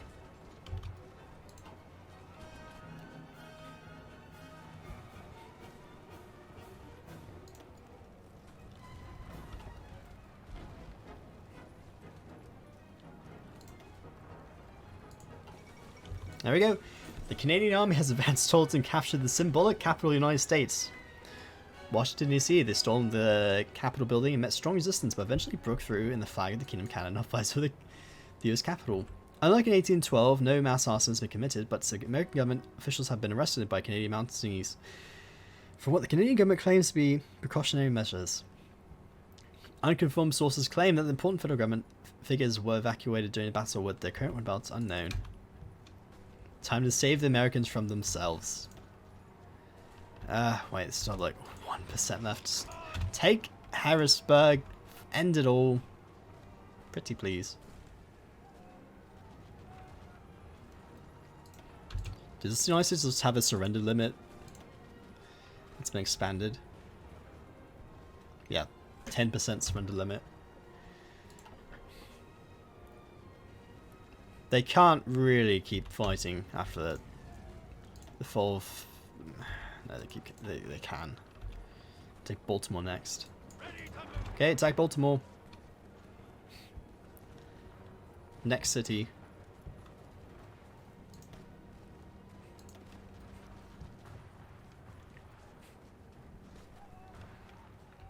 The United States doesn't even have a capital anymore. There we go. So... I suppose it should be a bit nice. See the American Union state and give them some land. Which I suppose they can own. I don't think they rightfully own it, but they can have like all the land that they occupied. Ish.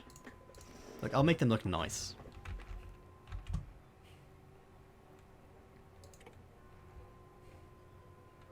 And there we go. I think that seems competently fair.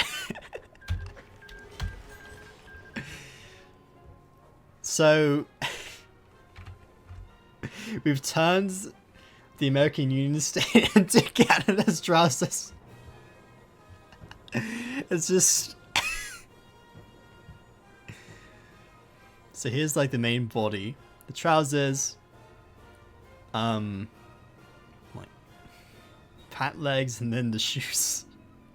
That's how we transform this world.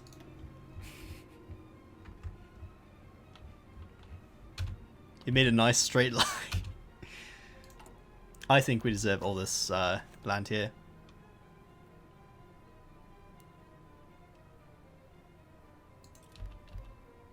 Oh, and a conscription rights ends. Beautiful Canada. We need to actually make some tanks now to invade Britain.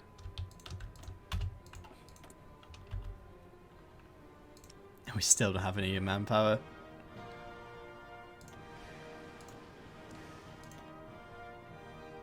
Isn't it beautiful? Oh, game crashed.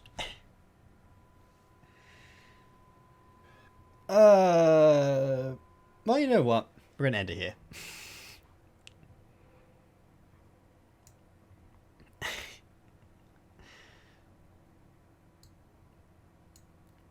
It's good. Good live stream. It's already the time again.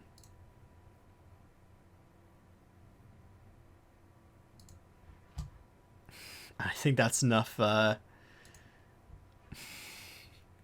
It didn't look, to be honest, it didn't look that bad. We didn't have bad borders. We just kind of didn't give land to the American Union state. So that's what we just did instead.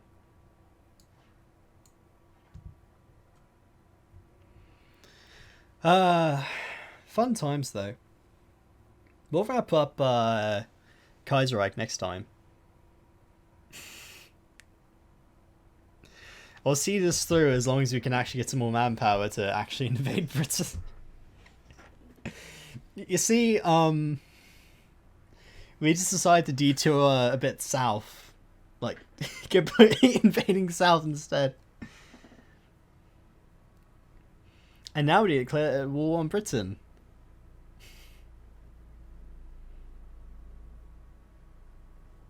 And technically we didn't even invade the entire world. We didn't retake India or anything. We just invaded most of the United States. Lost all the manpower. And we took China. Remember that part? We took the legionary cities. And the UN sanctioned invasion to get Mao Zedong's waifu.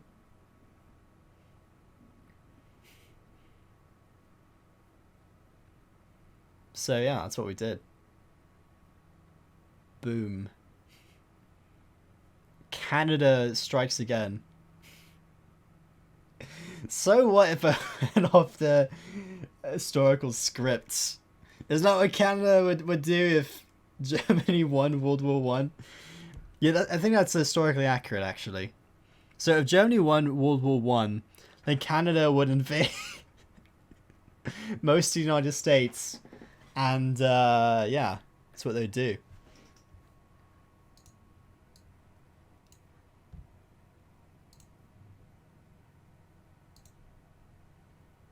That's the historically accurate Kaiserreich mod. Don't worry, next time we'll actually invade Britain and then that will call the game. But we need lots of tanks. Like a lot of tanks. Like an astronomical amount of tanks. And then we'll just invade Britain after that. We'll need an astronomical amount of tanks and marines.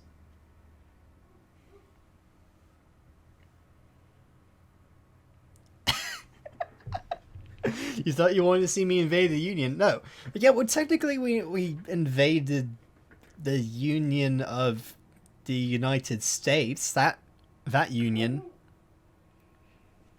I had to invade the US. It's mandatory. I need the factories. It's all for the factories. You have to understand. I did it for the economy. Because all you get is like 15... At max, you probably have like 100 factories not invade the United States, but then you can use that other extra 100 factories with manual war goals. It had to be done. I'm sorry.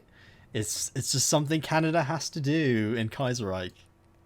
You can't win World War II without invading the United States in the middle of the Civil War. That's what the Civil War is there for. It's not there to do something for the American player, to like waste millions of men doing nothing. It's there so that the Canadians can invade the United States. Or Mexico, actually. You know, next Kaiserreich run we'll play as Mexico invade the United States instead. And then take Britain after that. Why are they taking Britain? I don't know. They'll do it anyway.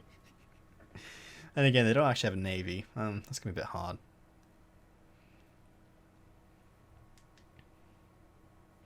I mean, to be honest, they do make it in Kaiserreich so that Canada just takes New England.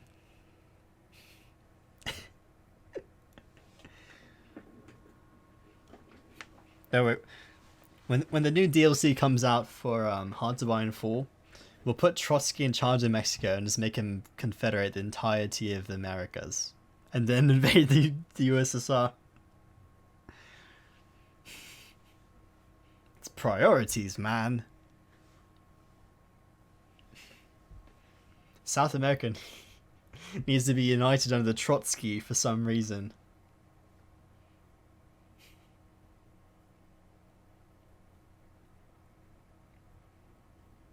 Anyway, that's enough for the Do you know No Shame? This is RedAlphaTails uncut and unedited live stream. There is no shame to be had. RedAlphaTails does what RedAlphaTails does. He just does. I don't understand why I don't know this yet. I just do.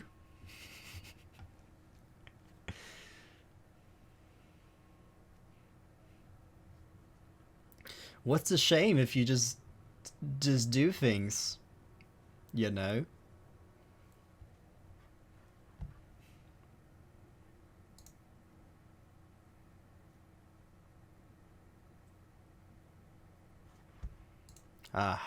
Well, anyway, that's enough. This live stream is pretty much set and done. Nothing much to it left.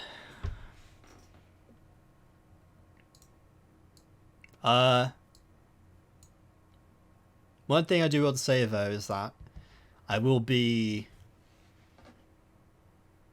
Finals are pretty much here. I've been working on papers, so I'll try my best to get stuff going and moving. But after next 2 weeks. 2 Wednesdays from now, I'll be free to... 2 Wednesdays from now, I'll be free to do whatever I want. 4 weeks of vacation, which means I can finally do what I've always wanted to do with RedAlphaTails as a channel and a Twitch thing. More unique things. But I need to do my 6-page paper. So I'm just not really wanting to do, but that's my life.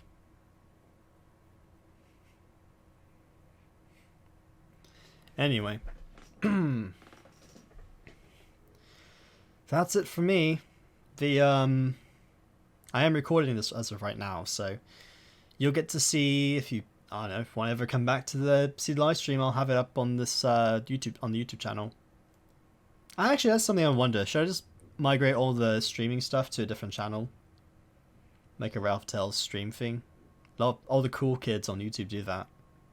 Perhaps I might. Then again, this is like my only content I have. Ironically. Also, I'm starving. I need to go eat. And I'm rambling. So I need to go and eat stuff before I die. Which is a pretty good plan, if I say so myself.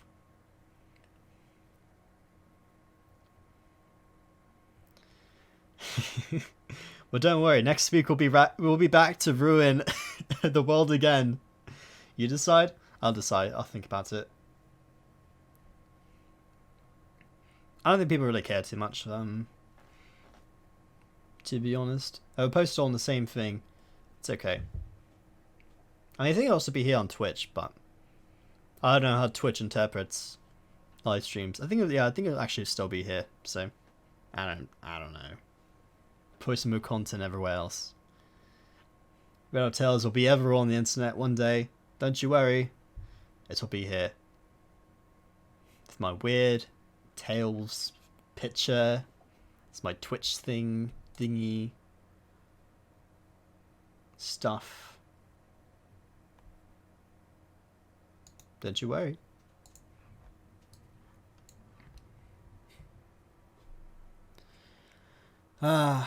Anyway, that's it for me. I'm done.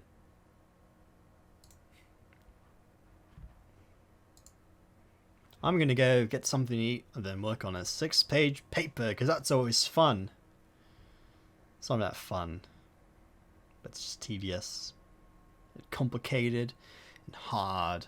Well, it's not that hard actually, it's just tedious. I have like 1 page done, so I need to type fast before Tuesday. Anyway, that's it. I hope you enjoyed this live stream, as I've rambled for like 5 minutes now. So I'll see you then, and have a good one. Goodbye.